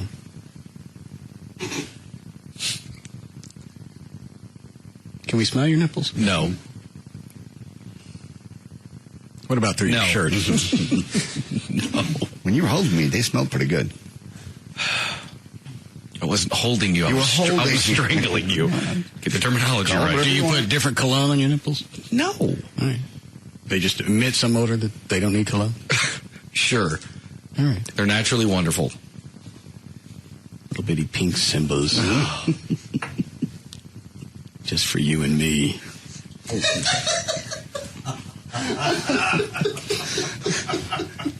Amy tried the same thing with me, nipples aside. She tried to have somebody pick me up through MySpace to see if I'd fall for it. Really? I told you about this sometime last year. Okay, now I don't remember. It was too over the top. It was. Oh, the chick was like, yeah. It was easy to spot. Here's a hot picture. I know you're dating somebody. We can do it this way. And I just ignored it for a while. And finally, Amy asked me about it. What did you say? She said, "You gonna answer that chick on MySpace?" Well, at that point. Well, I think I'd let a couple of weeks go by. Yeah. So she figured if I was going to jump on it, I'd have done it immediately. I'm not going to fall for something like that. Now, in public, if some hot chick walks up, I'm going to be stupid enough. Why? If in public? Because they're hot. Okay, but what? How do you know it's not? Hold on. What is line one? Apparently, Venegas is selling his base and pants on Craigslist. I saw that. Oh, you saw it? Yeah. Yeah, Ben? Hey, yeah, Venegas says that we're a no-good singer and a wannabe guitar player and called Chuck an old, crusty, humorless band manager. And it was unethical to kill you, so he's quitting the band and selling his stuff on Craigslist. How'd you find it? I was just looking for bass equipment on Craigslist. What's he asking for it? Oh, is this the ad? Yeah, there it is. I printed it. Oh, all right. Somebody sent me the link. I don't normally go to Craigslist. Somebody sent me the link this morning. He was a jerk, so my bass rig and pants, $400. Band leader was a real dick, so I quit. Ethically, I couldn't kill him. Now I had no use for Ibanez 4-string bass, Fender toaster. Bass amp. What does that mean? Fender toaster. No idea. Didn't she call it a toaster? I don't know. Fender toaster, bass amp, and white pants. The bass rig sounds good, gently used, and in great shape. Had been played on many famous stages around the Dallas. Well, this doesn't say it's. Obviously, it sounds like Carlos, but it doesn't say anywhere on here that it's him. Bass guitar, his guitar, and white pants. Have been played on many famous stages around the Dallas-Fort Worth area. Won't play country. The white pants are stupid, but only worn like 6 times, so they're like new. Abuse from horrible singer, wannabe guitar player, or crusty old humorless band manager not included. Yeah. And what's that say at the front? He has an unethical. Ethically, I couldn't kill him. Yeah, I can solve that moral dilemma for him. What does that mean? That means I'll kill him, so he's not in a quandary. Oh, all right. Won't play country. The white pants are stupid, but only wore like 6 times. Abuse from horrible singer and wannabe guitar player, or crusty old humorless band manager not included. Get it while it's hot. How do you contact him? You just click on the reply to at the top of it. Oh, sailed 508 blah blah blah Craigslist. Yeah.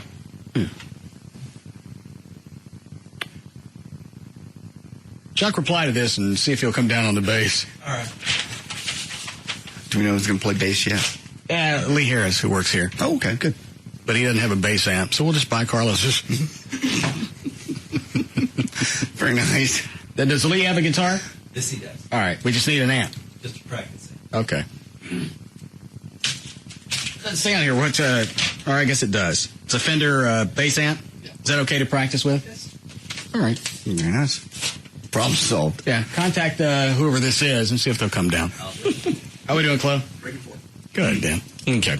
Anyway, to make sure there are no misunderstandings with the girl trying to pick you up at the bar and check your fidelity, they get the whole thing on tape. Then when your girlfriend watches it later, she sees exactly what was going on. Richard employs both men and women, and they have to adhere to a pretty strict set of rules. There's no touching. The target must not be drunk, and the relative attractiveness of the target must be equal to that of the employee. Richard says 80% of his I wouldn't fall for that. You have to be a really super hot chick. If a super, really smoking hot chick walked up to you in a bar and went, he just said it can't be like that. You listening to the story? Yes. Yeah, it has to be basically on the same level as the target. The person trying to... Okay, so it has to be an equal match. And I'm not going to pick up somebody that looks like me. I think probably what they mean is somebody that's, attractive. Like, your girlfriend's beautiful. They're talking about somebody that you could realistically pick up in a bar. I'm not falling for that one. So if you were hypothetically single if somebody came up to me that was 47, moderate shape, I'm not picking her up. No. I mean, in this situation, because if it was Amy that was trying to check you, she wouldn't send a 40-something-year-old woman to test you. She'd have to send a 20-something that was comparable to her. I don't understand. Are they picking somebody that's in my range as far as looks or what the girlfriend looks like? The way they say it is that it would be equal to you. Let me see the story. Well, and if it's equal to me, then whoever the chick is I'm dating is of no consequence. Right. So they get somebody that's my age and try and pick me up. I'm not falling for that one. I know you're not, but I'm sure that they would have outside the norm type situations that you would fall into. Is this a whole story? Because it says continued next page. Yeah, this is the rest of it right there.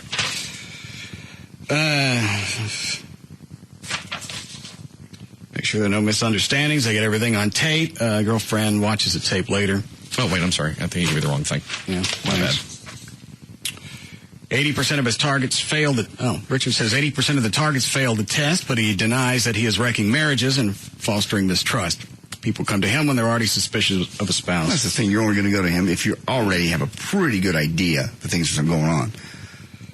Okay, here it is. There's no touching. The target must not be drunk. Again, that's me. You. And the relative attractiveness of the target must be equal to that of the employee. So again, they're going to have to get somebody in their mid-40s try and come pick me up. And I'm going to know that's either a setup or pathetic. Regardless, I ain't taking them home. I was going to say, in that case, that's ridiculous. It ought to be a mid-40s to 50-year-old guy. It needs to be some chick in her mid to upper 20s. It's got to be somebody that you would risk everything over. Right. And I'm not going to do it for some chick that's a couple of days away from menopause. No, that won't work at all. We're not going to have much in common. We could go home and shave together. But other than that, compare goats. I have wax backs. I have no other interest. That wouldn't work. I'm ecstatic. I don't have to date somebody my age. No, you don't. You never will. Never have. Have you ever? My age? Dated somebody your own age? Except probably in my 20s. Yeah. Yeah.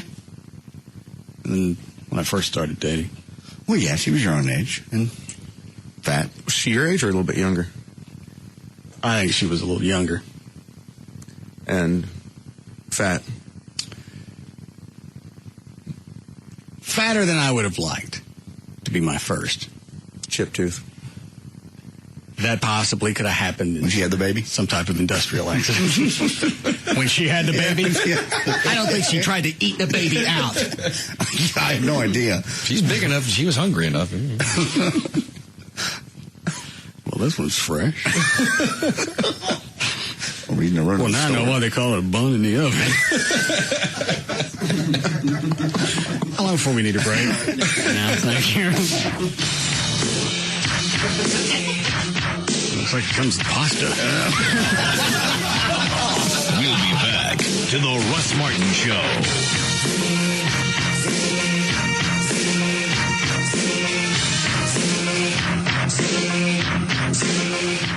1, 2, 3, my baby don't mess around because she loves me so, and this I know for sure.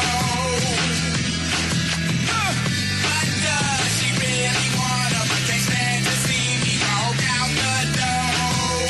Now, back to the Russ Martin Show. I say, what's cooler than being cool?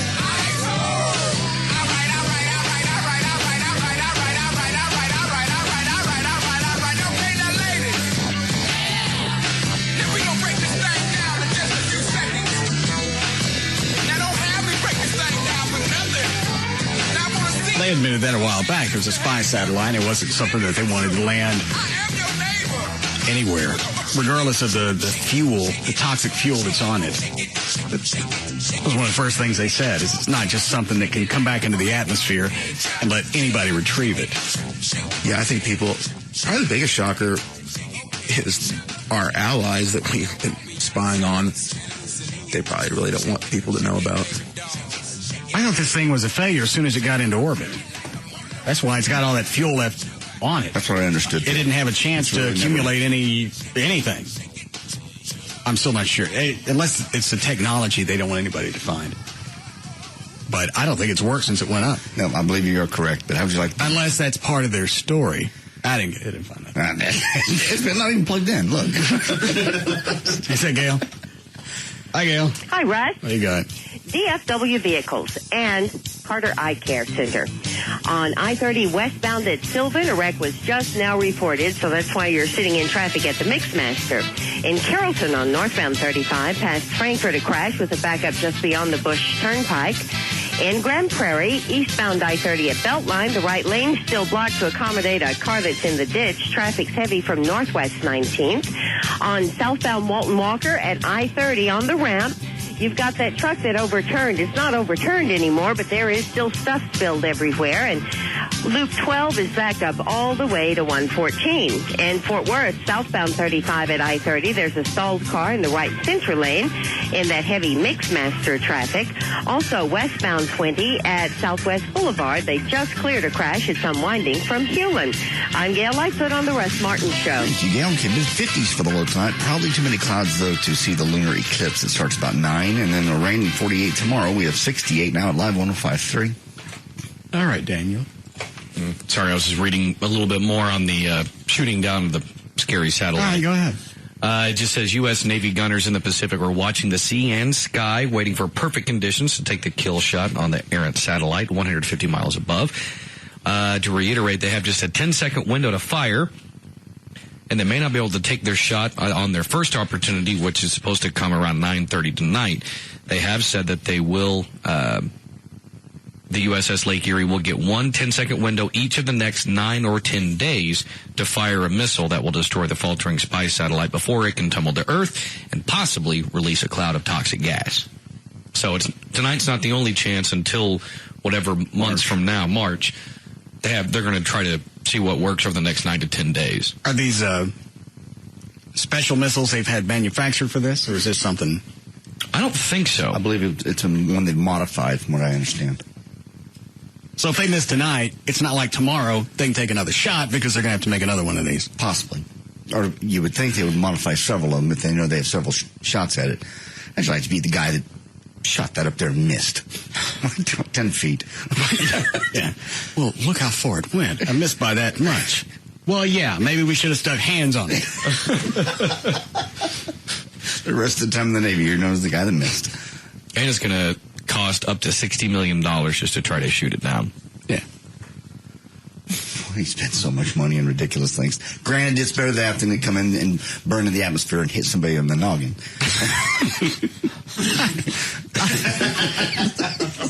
Well, that's what they were afraid of Skylab, I don't need to finish the sentence. Yes, the satellite did. It immediately malfunctioned after it was launched in December of 2006 with a full tank. Sure it did. Well, that's what they're throwing out there with it. So when it comes down, in case they miss it, whoever it bounces off of, and I go, hey, look at this. We got a spy satellite. Well, they already told us it's empty. Nothing in there? Yeah. Well, it sure hurt like it had something in it. And we don't even really know if it has any fuel on it. All we know is the story. We got to shoot this down. Oh, deadly gases. Could kill. Plus, look at the liability in case it hits somebody in the noggin. Could happen. I think there's something on there, and regardless of the fuel, which I don't think there is, they just want to pop it. I totally agree with you. Are you still laughing at the noggin? A bunch of stuff. Why don't you tell us one of them? Space Invaders. All right. Okay. Go ahead, Dan. Yeah. For years now, girls have known... okay, I'm sorry. It's a different story. For years now, women have known that when they go out to a bar, they should never leave their drink unattended. That's to prevent someone from slipping a roofie or a date rape pill into their drink. Well, in Dallas, the roles have been reversed. Women are slipping Rohypnol into men's drinks. Then when the men pass out, they steal their watches. That story came out a couple of weeks ago. Thank you. According to a study published in New Zealand, smoking just one cigarette can cause some people to become addicted to tobacco. This one is of no consequence. Why? Because you're addicted. What's a sign of addiction as far as nicotine? Craving, irritability when you don't have it. All right, I'm addicted. Okay, well, you did it to yourself, and you knew it was going to happen, and Trey told you step by step exactly what was going to happen, and he was right. I didn't really think I was addicted until, I think it was Monday. I'm jacking around with the cars. Did I play Trey's messages? No. From calling me? No. When was this? It started last night. He called me while I was working on the Torino. Okay. And I stopped answering the phone, and he keeps calling back. Hang on, let me get back to the other thing. I was just digging around with the car, and I realized I didn't have any chaw. I went, okay, I don't need it. I went inside, got my keys, got to make a run to the Chevron. Yeah, that's addiction. Did you get crappy, or you just wanted it just to spit? I just realized that I didn't have it. I didn't have any around. And Trey's right, it was just the oral fixation. When you work on something, you like to spit. I don't know why. I didn't believe it when he told me. I still don't believe it. You love to spit. I know you love to spit. You used not to, though. And you can't do it just with bubble gum in there. You can't just put anything in there and spit. It has to be something with tobacco. I may try the knockoff stuff, the pouches without the nicotine in it, just to see if it's the oral fixation. Because if I have too many of these pouches, I get tired. Really? Do you, Chloe? Yeah, same thing. It's like you take like 3 or 4, you get going, and then a couple of hours later, you just you hit a wall. Yeah. It's a lot like alcohol then. Because, the first little buzz in alcohol, you feel pretty good. You can do anything. That's when that zone, when you clean things. And then about 2 or 3 hours later, it's kind of like... So maybe I should spit it out after 5-10 minutes. Can you? And just stop? I don't know. Just stop now. I just put this one in. So? It's one pouch. It's still got the... I'll buy you another can. Spit it out. No. We'll get you some more. Just stop until Friday. No, I meant just stop, spit it out after 5 minutes and to do another one. What's the point of that? Well, then you don't get tired. You get more nicotine that way. Yeah, you get tired because you're really coming down. I mean, nicotine is a stimulant. When you got it in, initially you're going to go up. But all right, so I'm going to have to replace it on a regular basis. Yes. All right. You're kidding. I don't like being tired. So you're getting worse and worse and worse and more addicted. Yeah. It's up to you. It's your jaw. It's your lips. All right. Thanks. What's the rest of the story say? Researchers asked 96,000 14 and 15-year-olds to fill out questionnaires about whether they smoked and whether they felt the need to continue. 10% of those kids said they had the impulse to smoke again within 2 days of having their very first cigarette, and 25% felt it within the first month. I've heard people say that people that have been both on really serious drugs and cigarettes say cigarettes is harder. What about you, Dan? You've quit on and off. I've never been addicted to any sort of drugs before other than, nicotine, but yeah, it's not easy. Have you ever tried to stop anything else? No, other than... All right, so you don't have any comparison. No. The only slight comparison would just be, changing eating habits. And that's not close, but that's the closest I can get. Okay. Go ahead. And also just a reminder that...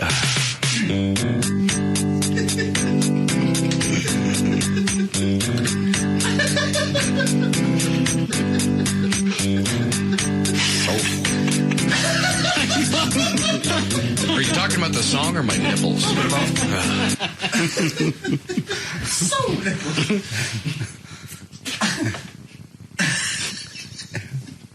Could I do one of the ones I've already done? Can you make it past that?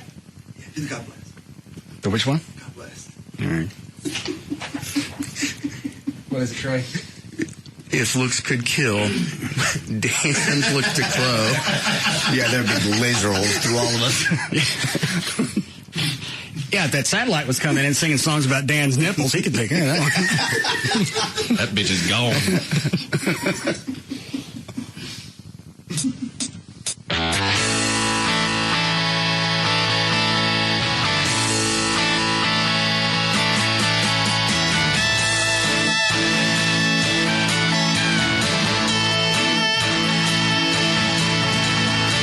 Two little pink faces, they both like to be twirled. Came with the Lord's graces, nicer than geese girls. They're known as the 8th and 9th wonders you see. Just like two miracles, you gotta see to believe. 'Cause God bless my nipples with his own hand. Dueling blooming roses, they're my manly glands. Under my shirt, they love to dance. You can take them both home, but it's cash in his pants. That was pretty quick, Dan. That's long reach he's got, too. Not bad for short arms. What's the bloomin' line? Shut up, Chloe. What's the what? Bloomin' what? Dual blooming roses. They're my manly glands.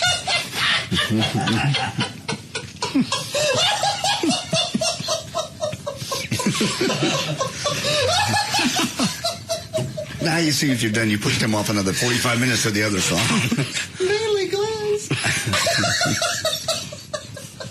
It's hard to write these. I didn't watch the news today. I just set up the computer. You got to pick a song, and you go through a few that work out. You toss those. Understand? Which I probably shouldn't have said that, because then you know there were songs worse than this that didn't make it.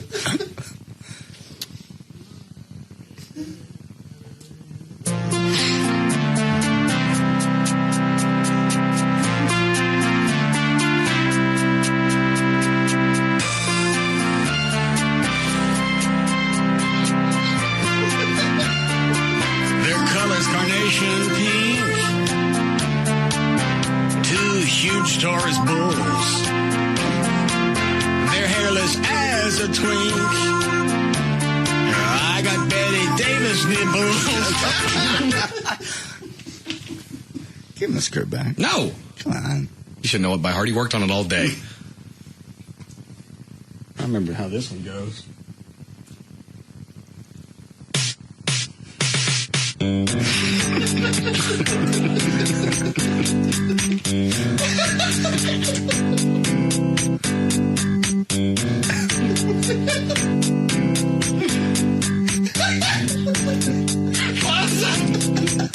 They heal the blood.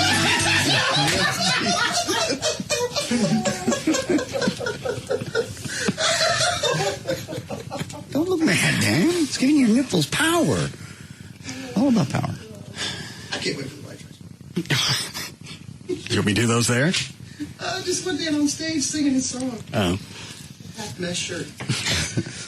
How long before we need a break? Hang on.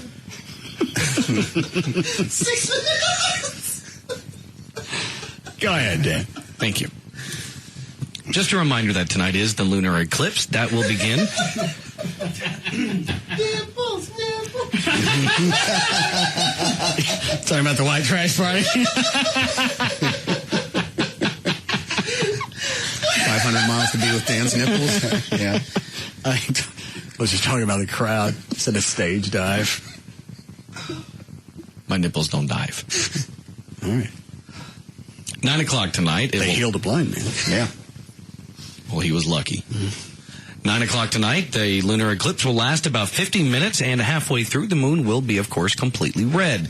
And, of course, as we told you last week, this is the same eclipse that Christopher Columbus used to scare natives in Jamaica into giving him food.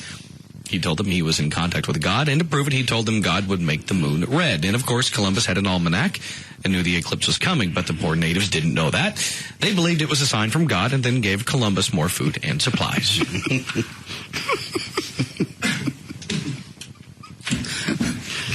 I can't even throw an I'm a spit in there. No. That's such a screw job. You're not going to share any food with us? No. None for you. You're attached to that moon? Yeah, we like it. Very nice. All right. Big full moon. Why don't you keep an eye on it tonight there, engine? Well, I will. All right, then. I'll see you tomorrow. That is so jacked up. I'm as angry. I must take food. I miss food. I don't want it now. No, please take it. I can't. I'm watching the basketball game. No. Who's playing? I don't know, a couple of teams. Both very, very attractive.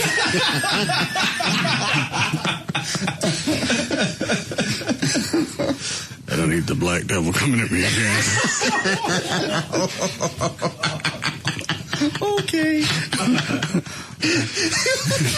Go ahead, Dan. Yes, please. Trying to wipe in tears. An ad campaign for Boots' nipple. Really? I'm the news director. I didn't say, it gets read. This is a good story. That one hit me too fast. I don't know what happened. Apparently, JD slid one in on me. Stories from all different aspects of the news. Read the headline again. An ad campaign for Boots' nipple cream.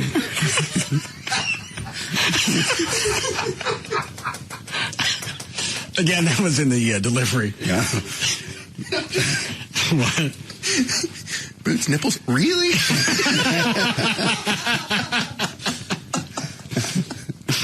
Pretty close to JD's. Now look. Would you like me to try to redo it? Just pull the audio for me. Give me JD's shocking audio. Did you keep that? Look for it while Dan's doing the nipple cream story. Anyway, Boots' nipple cream has escaped a ban from the advertising watchdog group, despite 19 complaints from members of the public and women's groups, that it was misleading and offensive. A press ad for the Boots Expert Moisturizing Nipple Cream ran in magazines including OK, Mother and Baby, Best, and Chat. The campaign also included a radio ad. Text at the foot of one ad says, if you've got cracked nipples, Boots understands how it feels. The new Boots Expert range. For every problem, there's now an expert solution. What guy is it, Club? 18.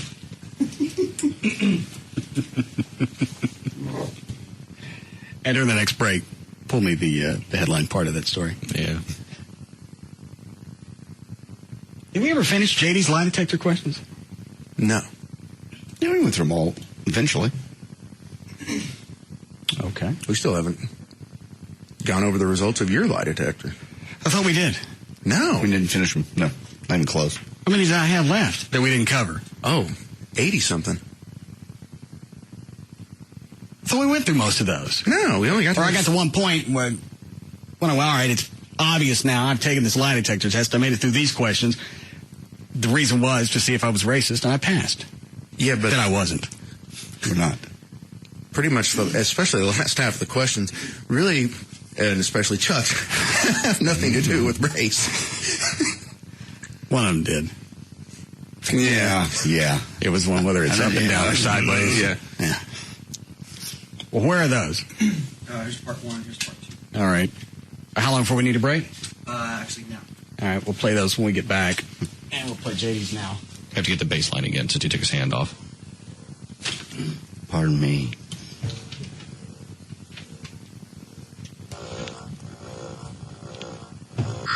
Stop moving around. Okay, it's ready. All right, we got to do the warm-up questions. You know what? Screw the warm-up questions. That's fine. These first ones are easy. Ready, Dan? Yeah. Do you like me? Yes. And we've gotten a lot further along in this had you stopped yanking your hand off of it. It just shocks the hell out of you. It's a natural reaction. Every time you pulled your hand off, we had to go back and reset. You can't keep your hand on something when it shocks you. It's just a natural reaction to jump. It's a $20 game. Is it really that? Yeah, it really is. Put your hand on it. Put your hand on it. Did anybody else try? Not the lie detector that I'm aware of. Put your hand on it. It's right over there. Put your hand on it. Keep it on and after it shocks you. Just...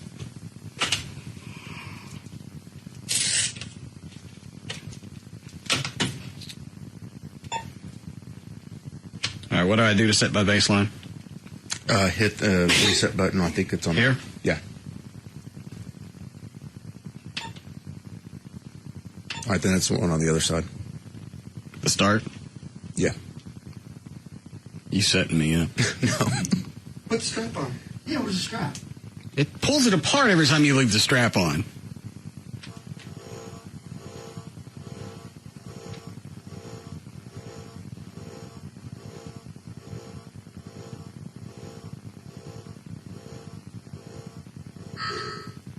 You're set.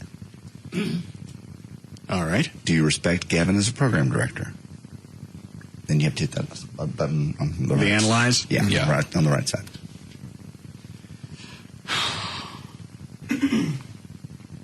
How bad is this? It's not bad at all. So remember, keep your hand on it. Okay. Do you respect Gavin as a program director?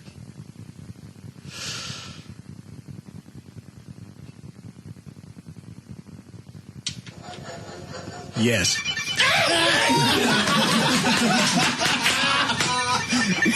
Why's your hand off of it? Why's your hand off of it?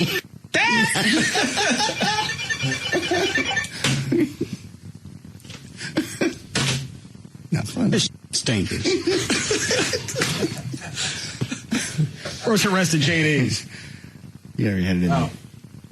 Fine. These first ones are easy. Ready, Dan? Yeah. Do you like me? Yes. Do you like working with me? Yes.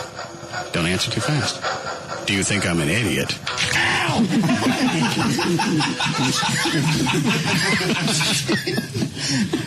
Now look, this is it's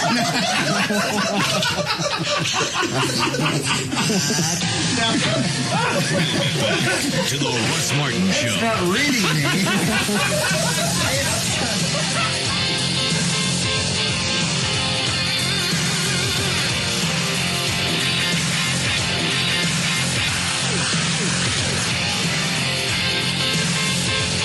Why would you listen to anything else? The Russ Martin Show.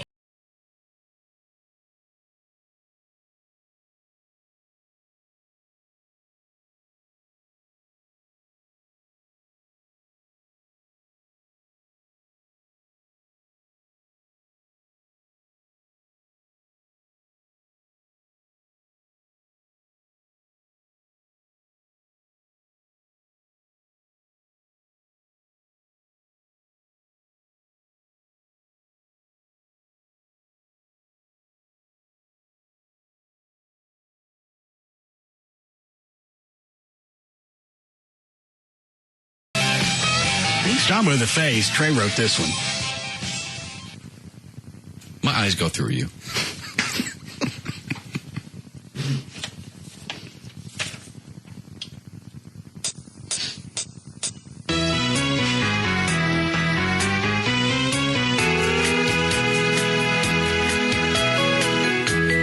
I gotta start again.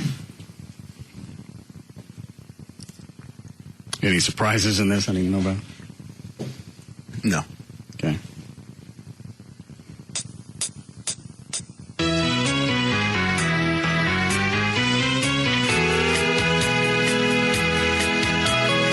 Whatever. It starts weird, doesn't it? Yeah, I'll point at you. All right, thanks.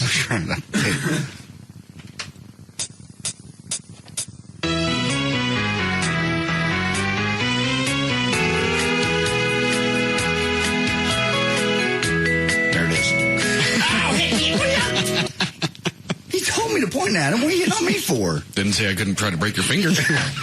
You weren't paying attention. That was the funny part. You know what? I'll practice it and I'll try it later. Where the lie detector questions we never got to.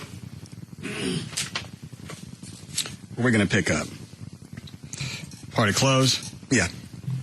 Okay. And these are, you like these? Yeah. Okay.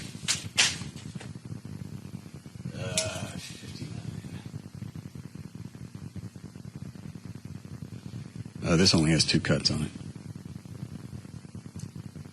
I think they were run together. All right. So how am I going to do that? Unlock and tell me how I'm supposed to do that. Do what? I don't know how to pick it up at 59 if all the questions are run together. I think that disc starts at 59. It better.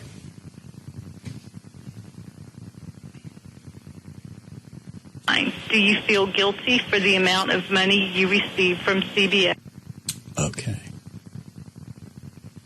These are the questions Chloe wrote. All righty. 59. Do you feel guilty for the amount of money you received from CBS? Answer yes.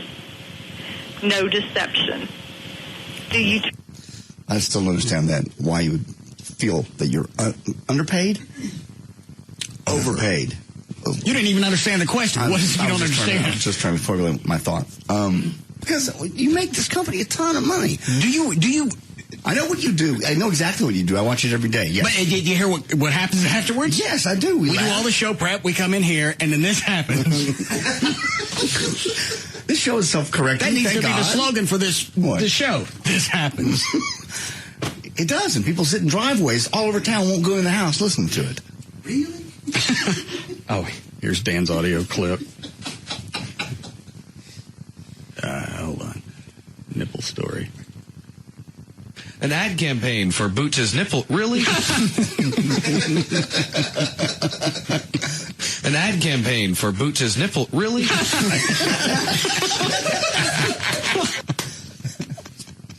Yes, really. An ad campaign for Booch's nipple. Really?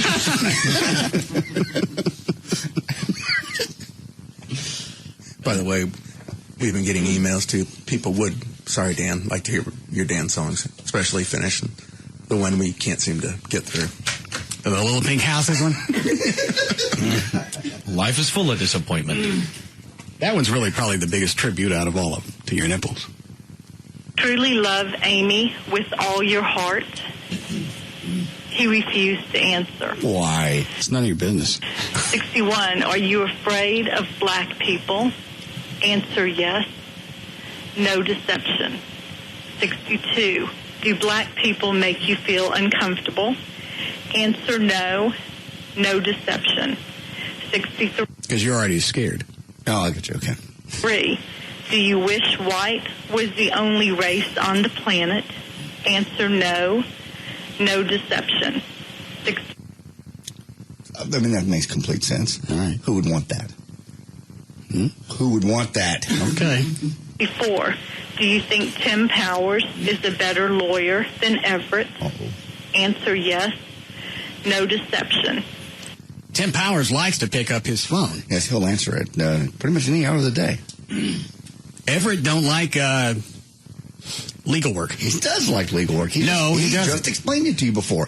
He didn't go to college all those years to get up at 4 o'clock in the morning and get your ass out of jail because you're stupid. If I'm locked up someplace and it's the middle of the night, I don't want to stay there. That's why I'm calling my attorney.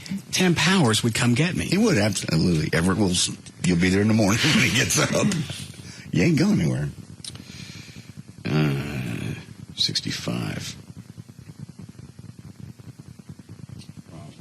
65. Were you ever really a member of the Dallas Cowboys? Answer yes. Deception indicated. Nice.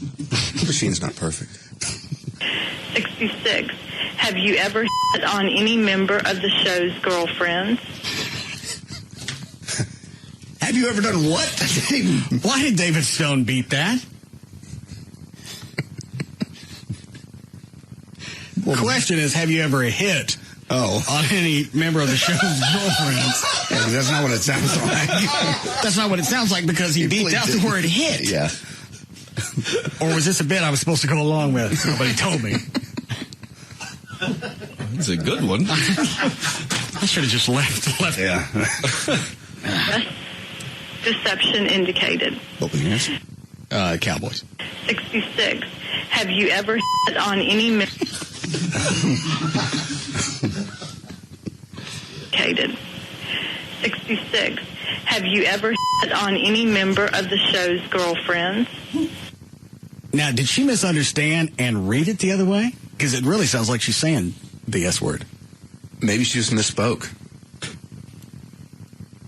All right. Well, after some of the other questions, can you really blame her? Answer yes. No deception. Whose girlfriend have you hit on? I can't focus on the question. Member of the show's girlfriend. I don't remember. Well, you clearly did. Well, I have. I just don't remember. Well, I know you've hit on all of Gavin's girlfriends. Yes. Yeah. Okay. But I didn't follow through on it.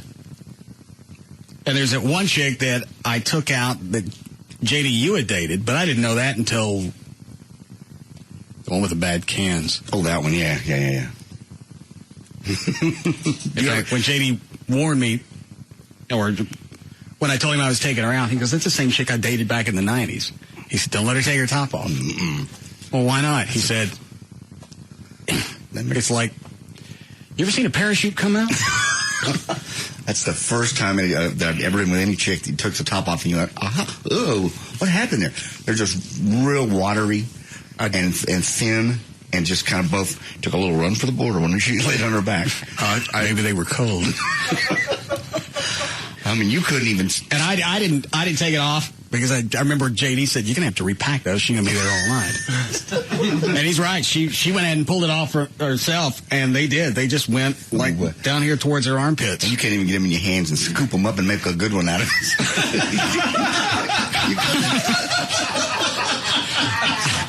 I didn't even want to look. Yeah. But I know she just took her bra off, and they both went to the side, and I'm just thinking, well, maybe they're sleepy. Did you try? I tried to scoop them up. Yeah. You tried to make one good move out of both of them? You tried to mush them. She just thinks you're playing with them, but what you're trying to do is mush them together and get one good one out of it. But then you let go and gravity does its thing again. Well, it's like when you're a kid, you busted a thermometer. It's like picking up mercury with your fingers. Exactly. Same thing trying to push her boobs together. I remember she took her top off. I knew I wasn't going to do it. I'm like, no, you didn't. Cute little girl, too. Really hot. Nice body, other than that. So, in my mind, that one counted. Did. All right. That doesn't make any sense to me because women are aware of their imperfections, and something that bad, you would think she would go to great lengths to keep her top on. No. I went out with it, and she had huge cans. Is this the same chick? No. Oh, all right. I don't think so. Okay. But what did this one look like? Probably 5'4", blonde. No, different chick. Yeah. Never would take her bra off, and I kept wondering why.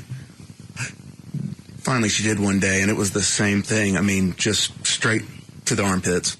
There's no substance in it whatsoever, and it's just, ew. Maybe they were sleeping. Probably the first chick you ever get, put your bra back on. Yeah. I'll help you if you want. I'll turn the fan on. Or we can go out to the airport and you can help the pilots.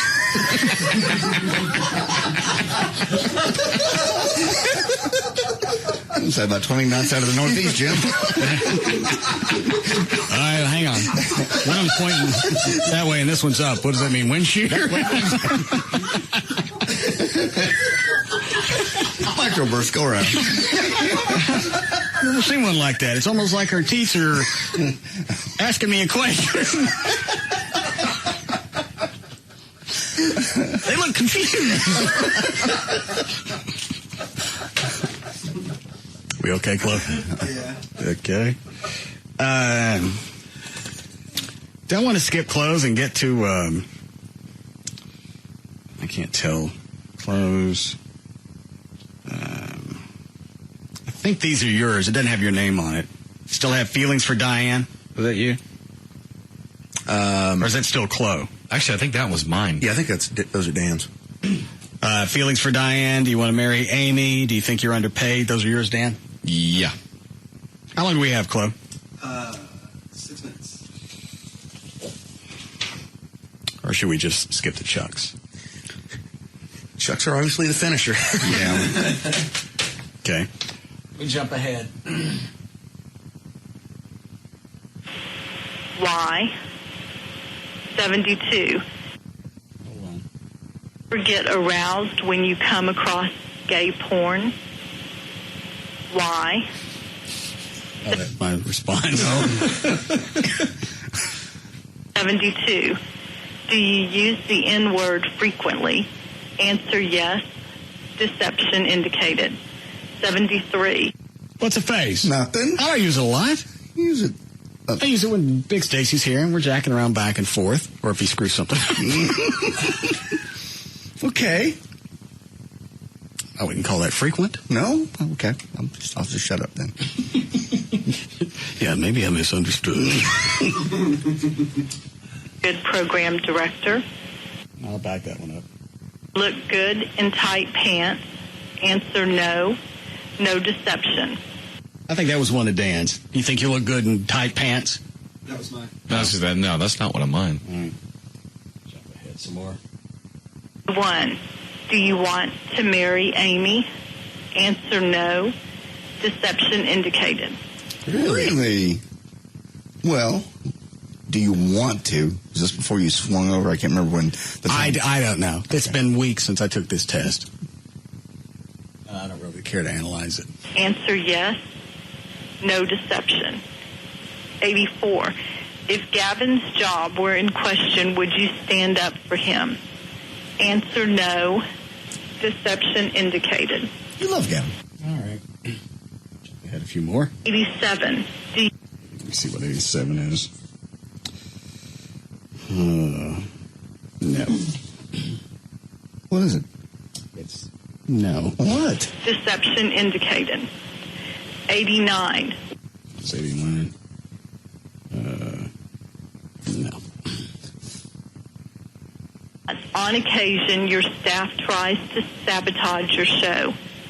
Answer yes. No deception. 92. When you take... Why in God's name would we want to sabotage anything when the crap hits us? Because you know, ultimately, I always take responsibility for it. Bad show, I'll chew asses, but I still take issue with myself. That doesn't do me any good with the asshole. You know you're not going to get fired. They can no longer sit in my truck seat. Would you be open to them? And if someone were to offer you ideas or suggestions for the show... Oh, hell no. To be angry with Amy, answer yes. No deception. 96. All right, a couple more word of Chuck's. Yes. No deception. Do you wish black people would act more like white people? Answer yes. Deception indicated. 99. Are you happy?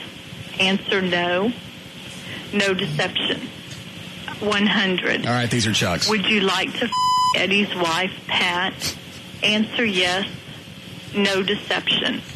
101. Would you let Pat your Answer yes. No deception. 102. The whole reason for the polygraph was to see if I was really a racist or if it was just some kind of shtick. And this was Chuck's angle. We can certainly tell when we took the Chuck turn. Has a black woman ever your Answer yes. No deception. Remember when that was? That was at the... Why don't you be a little clearer so it doesn't sound like you were in on it? I wasn't anywhere around it. You're the one that told me the story. At the dance-off one year. Was it last year? What? You said it on the air before. 4 years ago? Thank you. Okay, 4 years ago. Yes. No, it wasn't. If you say so. All right. 4 years ago. But it wasn't. 103. Question 103. Okay. Would you marry a black woman if she was gorgeous? Answer yes. No deception. I'll marry anybody if they're hot. Sure. Seen some really, really hot black women. You see if this one can air even with beeps. God. Let me hear what it sounds like. 104. Does go up and down or sideways? He refused to answer. Good call. 105. All right, here's another one. That's one you really don't want to be on the record. Is a really pink and... See, there's not enough of that aired for the FCC to actually get a complete sentence for a fine. Paper, that could be anything. Died.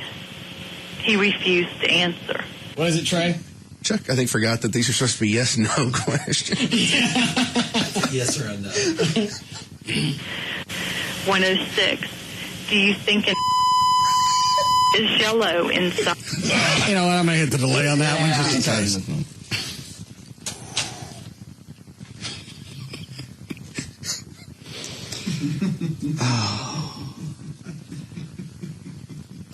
I'm really quick.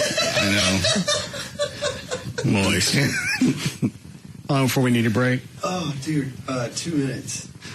Go or 2 minutes. He refused to answer. 107. Would you a handicapped woman? Chuck, where is he? Never mind.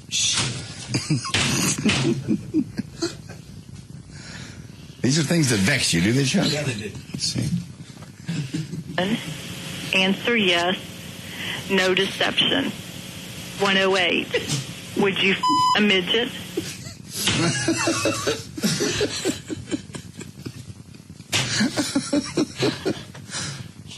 Answer yes.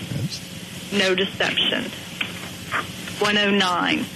Would you an ugly woman for $1 million?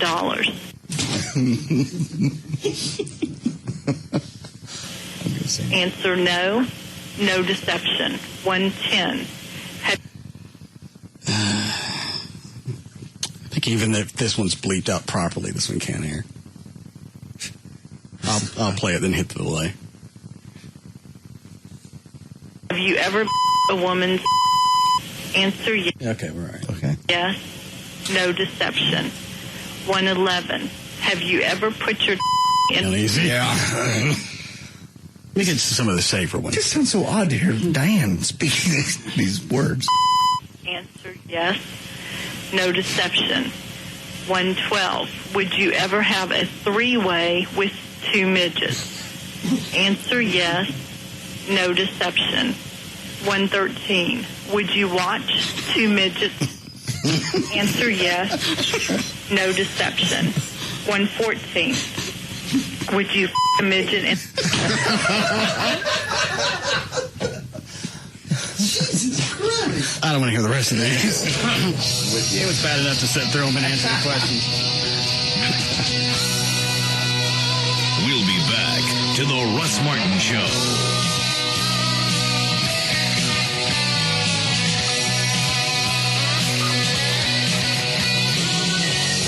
Format doesn't matter. Talk, country, rock, Hispanic, even boogie. He's numero 1 over them all. The Russ Martin Show.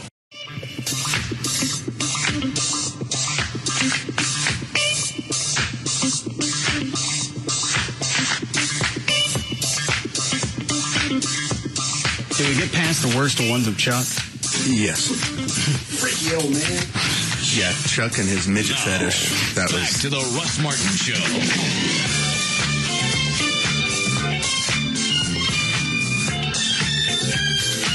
I knew what the questions were.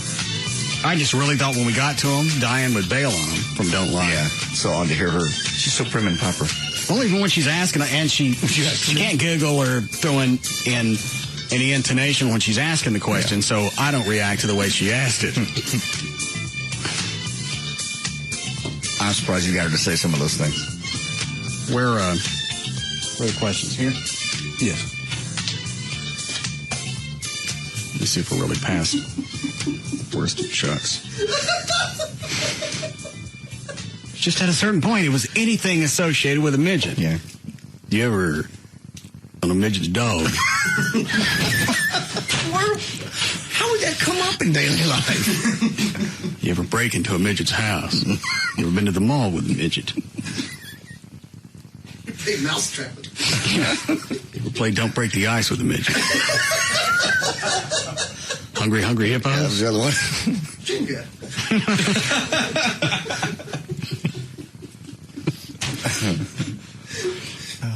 Let's see. What? I know what Flo just thought about, because I was going to say it. What? I knew nothing. What'd you mouth? I just went like this. With the Jenga. Got your nose? No, it's just hard to grab those blocks. Oh, the little midget fingers. I'd actually like to see that. So you've got a lot of midgets up for Friday. To watch them play Jenga? Sure. How would they do that?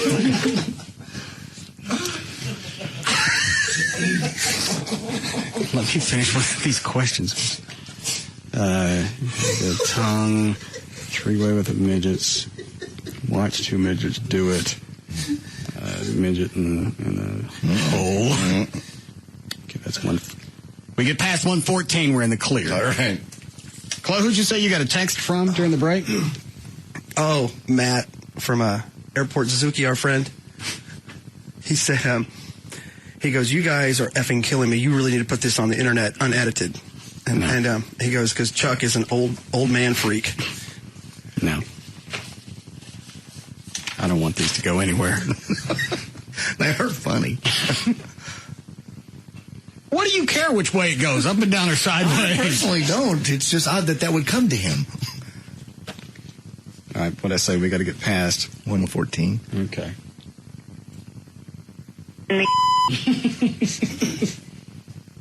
Answer no. No deception. 115. Would you like to f*** Gavin's girlfriend? Answer yes. No deception. 116. Would you like to f*** Joy? Answer yes. No deception. 117. Would you let JD watch you while you f*** Joy? Answer yes. No deception. Get off this. Get off it. Did you just sit at work and just whip all these out? Pretty much. You're in public when you're thinking this way. He's probably bitching at himself because he can't type faster. Oh, got another one. Oh, damn it. All right, I'll go back and get the one about the midget dog. 18. Do you like freaky sex? Answer no. No deception. I know you don't like anything. Nothing. I like to have sex. You like to screw, I know. I don't like anything that's going to slow down that process. Anything beyond just having sex is the speed bump. You used to, though. You let some girl put baby. Everybody knows. Presidential candidates are in town. There's no reason to talk about baby corn in my ass. Just today. Any other time is fine. You can talk about anything from the agricultural industry that's been in my hind, but just not today. Okay, all right. Because Obama may be just cruising. Probably old hat for Hillary, though. Why the baby corn?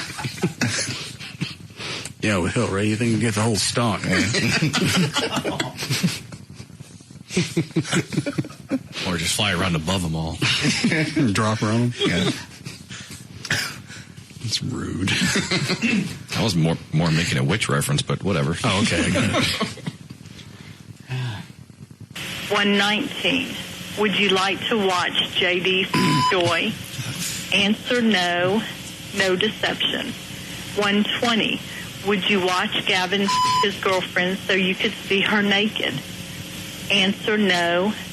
Deception indicated. Oh, you would watch Gavin do it. Just to see her. Yeah. If that's the only way I'm going to be able to see her naked. Pretty sure it is. You should see him in public last night at Barry Manilow. Kiss and hug and smoochy. Worse than Tim Powers and Loretta? No, not that bad. But on the Tim Powers scale of 1 to 10, last night at Barry Manilow, they're in a 7, 8. What is it, Trey? Would you watch Tim screw Loretta if that was the only way you get to see her naked? Yes. Yes. Yes. Can you set it up? You ready to see that? I'd watch her with anybody just to get to see her naked. A lot of anybody's. Even Tim. Yeah. What did you say about him before?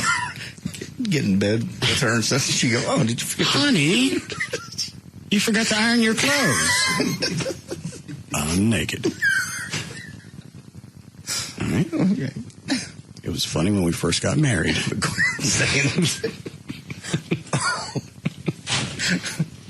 All right, only a couple left. Thank goodness. 21. Would you watch Gavin? I don't know if this has been edited or not. Jagger. Okay, aired that one. Indicated. 121. Would you watch Gavin Jagger? Answer no. No deception. 122. Would you watch Big Stacy's girlfriend to see how he does it? Answer yes. No deception. 123. Would you leave Amy if you found out she had dated or had sex with a black man? Answer no. No deception. Yeah, that's all of them. Just wrapping up the racist thing, yeah. Well, I mean, he had some valid questions in there. He had some very invalid questions. Yeah, to go in and work in the midgets and other things and... Which way things go. Fine. Chuck, here's a printout of all the questions and the responses in case you're curious what I really thought about some of those. I have to sign those for you. Do what? I have to sign those for you. What'd he say? Be happy to sign those for you. No. You can keep them. Take them home. Shred them. Do we have anything else? I got a ton of stuff. Mm-hmm. I have audio. Also, I got this. This just got dropped off for me. Kinky Friedman. Yeah, I know. I heard Chuck bitching about that earlier. Go, what else you got? Okay. Is Chuck pissed because you got the cigars? Yeah. Why? Because it's Kinky Friedman. That's his guy, and it's signed in the case, and it's 5 of his signature cigars. How did you get them? A friend of mine dropped them off for me. How did he get them? He ran into Kinky, actually, and got them personally signed. Let me see it. Okay. That's all. He just dropped them off for me. He knows all. What kind of cigars? These are his signature. One of them is the Kinky. Oh, hold on. It's on the other side. The Willie cigar. The Kinky. Just all of Kinky's variety. Yeah, it's a variety pack. And Chuck was jealous because you were letting him smoke them? Well, they're mine, and it's signed and autographed, and he thought maybe, he should have it. Because he's a big... I think I'd like to start smoking cigars. Yes. Why don't you pull one out? Sure. Let me see which one you'd like. Just pull one, any of them out. There's one. Have you ever had one of these, Chuck? Yes, I did. Are they quite tasty? They're great. Would you like this one? Where's it been? It just came out of the box. Are you going to smoke this one later? Well, it was, but you can I have this one for my own? You may have it for your own.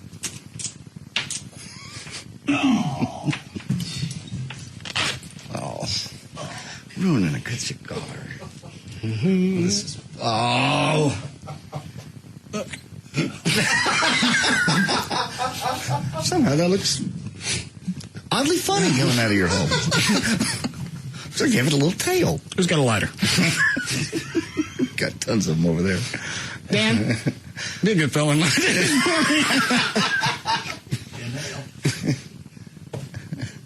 Give me one of those lighters. No. All right, Chuck, you may have that one. There you go, Chuck. All right, anything else? Audio of Nick I'm tired of sticking things in my head. Drunk in an interview. Oh. Yeah, let me hear that one. Okay, that's 25. And we have emails to hear Dan's songs. I have one more audio after this I have to play. All right. Where's the Nick Nolte thing? It's on the news. When it says news, it's cut number 25. Okay. What's the email? Did you say you had, Trey? Russ, please play Dan's songs again. Okay. Thanks for helping me fill time. What does it say? Cut number 25 is Nick Nolte. I just interviewed, plugging his movie. Oh, I'm all right. Good. So nice to meet you. Yes, good to meet you, too. How's your day going so far? And he been through rehab? Yes, I think once or twice. Okay. That was a tough question. How was your day? Where's the music coming from? Somebody dubbed this "How Dry I Am" behind it. I'm all right. Good. So nice to meet you. Yes, good to meet you, too. How's your day going so far? All right. right. No, it's good. It's good. Good to hear. Yeah. Oh, we're rolling. Oh, are we going? Congratulations on the movie. Oh, thank you. That was very well made. Yeah, very well made. I enjoyed it. Now, how did you prepare for a character, an animated character that you didn't know was Yeah. starting over? It's the end of the day. Well, that's the way I felt. You want to play Molgarth? And I went, yeah. Molgarth is the character he plays in this animated movie. Okay. How old is this interview? This apparently is not too old. I just got the link the other day. Starting over. It's the end of the day. Well, that's the way I felt. You want to play Molgarth? And I went, yeah. I said, who's Seaman Ogre? Does he not have anybody that travels with him? I don't think so. So they can walk in and tell the interviewer right now. Yes, we're ready to roll. We get cameras. Is not, in fact, never. What? Is going to be the best time for us. Well, we're here for the movie. We're promoting your film. Where is he? Bring him in. We'd love to meet him. Yeah. No answer. Does anybody know an ogre? No answer. Well, what do they sound like? No answer. You know. So how did you prepare for that? That must have been quite a challenge. I just had some visitations.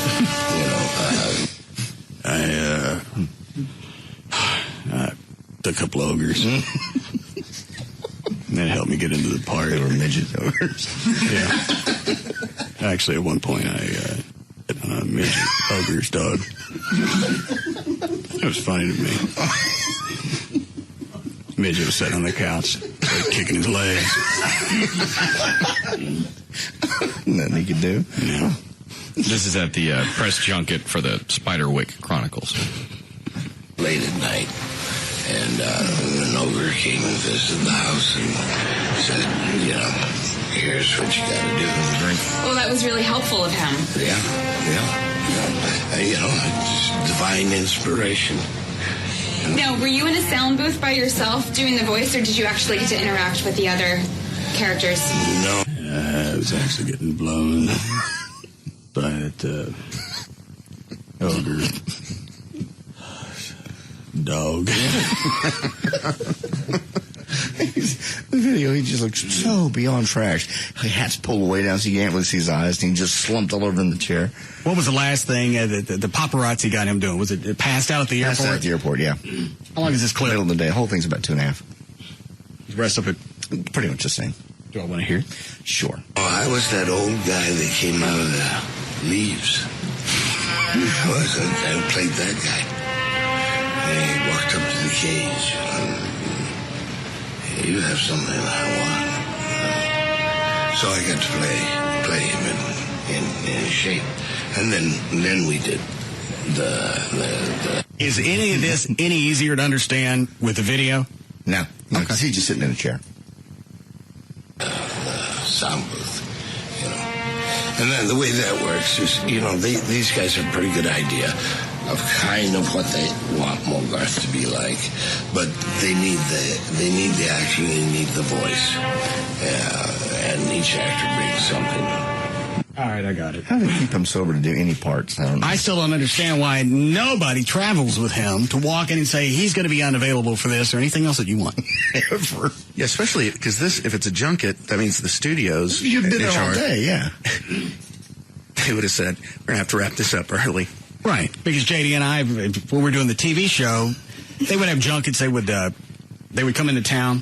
There would be media interviews. Gary Cogill stuff. They put them in a hotel, sit in a room, and then they bring each reporter in and out. And they had people that would say, all right, Mr. Whoever is ready to go. We go in there, set up, ask the questions. They kick us out, and they wouldn't let us back in. That was because of you. That was an innocuous statement. It was not. And it's not even worth covering again. It was the movie was Say Anything with John Cusack and Ione Skye. Yeah, we got through the interview with Cusack, and suddenly she's not available. Who was not available? Yeah. Well, she was available 20 minutes ago. Bad things happened since then. Yeah. So obviously there are people, Trey's right, people that go along with these junkets to decide this is not going to happen. It doesn't look good. Regardless of it's our guy or yours, we're going to pass on this one. Nobody got a hold of him. And it's amazing. You can tell some of them, got no desire to be there. Oh, then most of them don't, because whatever project it is, wrapped a year ago. You way moved past And this. they go through 50 reporters in the course of a few hours. They don't want to talk to you. Cameras are already set up, so you don't have to set anything up. You walk in, you ask the questions. Pat Morita, he was pitching Karate Kid 3. Okay. We went in, they brought him in. He was pissed about something. When we were done, he didn't want us to leave. Yeah, that's when you turned around. He was really upset about something, and you got him dancing and kicking and doing karate kicks. Yeah, we got him in a headlock, and JD went after his drawers. You tried to pant at Marita? Yeah. Don't even ask what we did to Yahoo Serious. Yeah. Dan, you don't even know who that is, do you? Yahoo Serious? Yeah. Yes, I know who he is. Well, he only had that one movie, Young Einstein. Yeah, and I saw it. Okay. What did you do? They asked us to leave there, too. What did you do with this Serious? Well, there'll be no reason to look at this in the rearview mirror. Yeah. Just imagine. They didn't make it on the air. Is there raw footage somewhere? That's a perfect way to describe it. So you say that. I need one more piece. You have to play this today. All right, hurry up. We got to go. It's short. 30 seconds to cut number 27. No setup needed. News discs over here now. All right, I've already pulled it out. Wait, what is it? You have to hear it. Just tell me what it is. It's the flip off on KLLI. It's the top. Is it the Crepe Myrtle thing? Yeah. That was retarded. Okay. Somebody called the KLLI, and they're pissed about the whole Crepe Myrtle thing. The people still chopping and topping. All right. We ready to go? Can I read one sentence? Well, this show is beyond petered out. What is it? Kirstie Alley is starting her own weight loss company. All right. You ready to go, Chuck? Yes. Okay.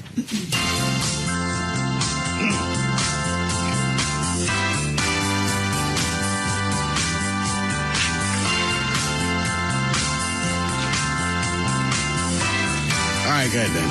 For more information about The Russ Martin Show, including pictures, videos, and more, go to russmartin.com. To answer any question you may have about the show, go to russmartin.info. To instant email the show and only during the show, send that to studio@russmartin.com. Other show websites, johndavidryan.com, danantassos.com, djclo.com, treytrenholm.com, and for Chuck on the keyboards, chuckwheat.com. The official caterer of The Russ Martin Show is Sugar Babies Barbecue. Their website, sugarbabiesbbq.com. Limo service is provided by Limo George. His website, limogeorge.com. Russ gets his guitars and band equipment from the Guitar Center. Their website, guitarcenter.com. The official liquor store of The Russ Martin Show is Majestic Fine Wine and Spirits. Their website, majesticliquors.com. The official photographer of the show is Jim March. His website, jimmarch.com. And the official site for Live 105.3 is live1053.com. I can't read with your mouthing, Trey. Sing his songs again. I don't have time for all of them. Well, we never even started, really. Pink House. We'll save that one for tomorrow because Chloe's not going to let me make it through that one. Out of the ones I did, which one you want? I'd say God Bless Texas. That one? Yes. Okay. Sorry, Dan. Yeah.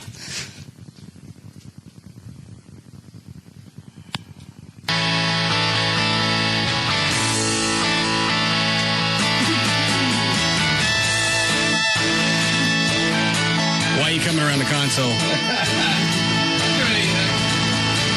Two little pink faces, they both like to be twirled. Came with the Lord's graces, nicer than geisha girls. They're known as the 8th and 9th wonders you see. Just like two miracles, you gotta see to believe. God bless my nipples with his own hand. Stop coming this way. I'm just inching. Why are you so nervous? Because I can't keep an eye on you and do this. Are you doing or saying something you know that you shouldn't? That's why I wrote these. I don't know where I left off.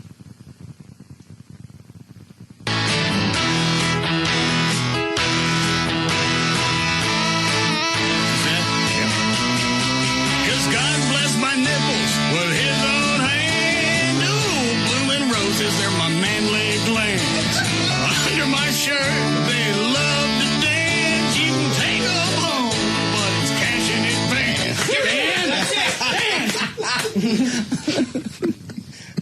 Little horn nipples.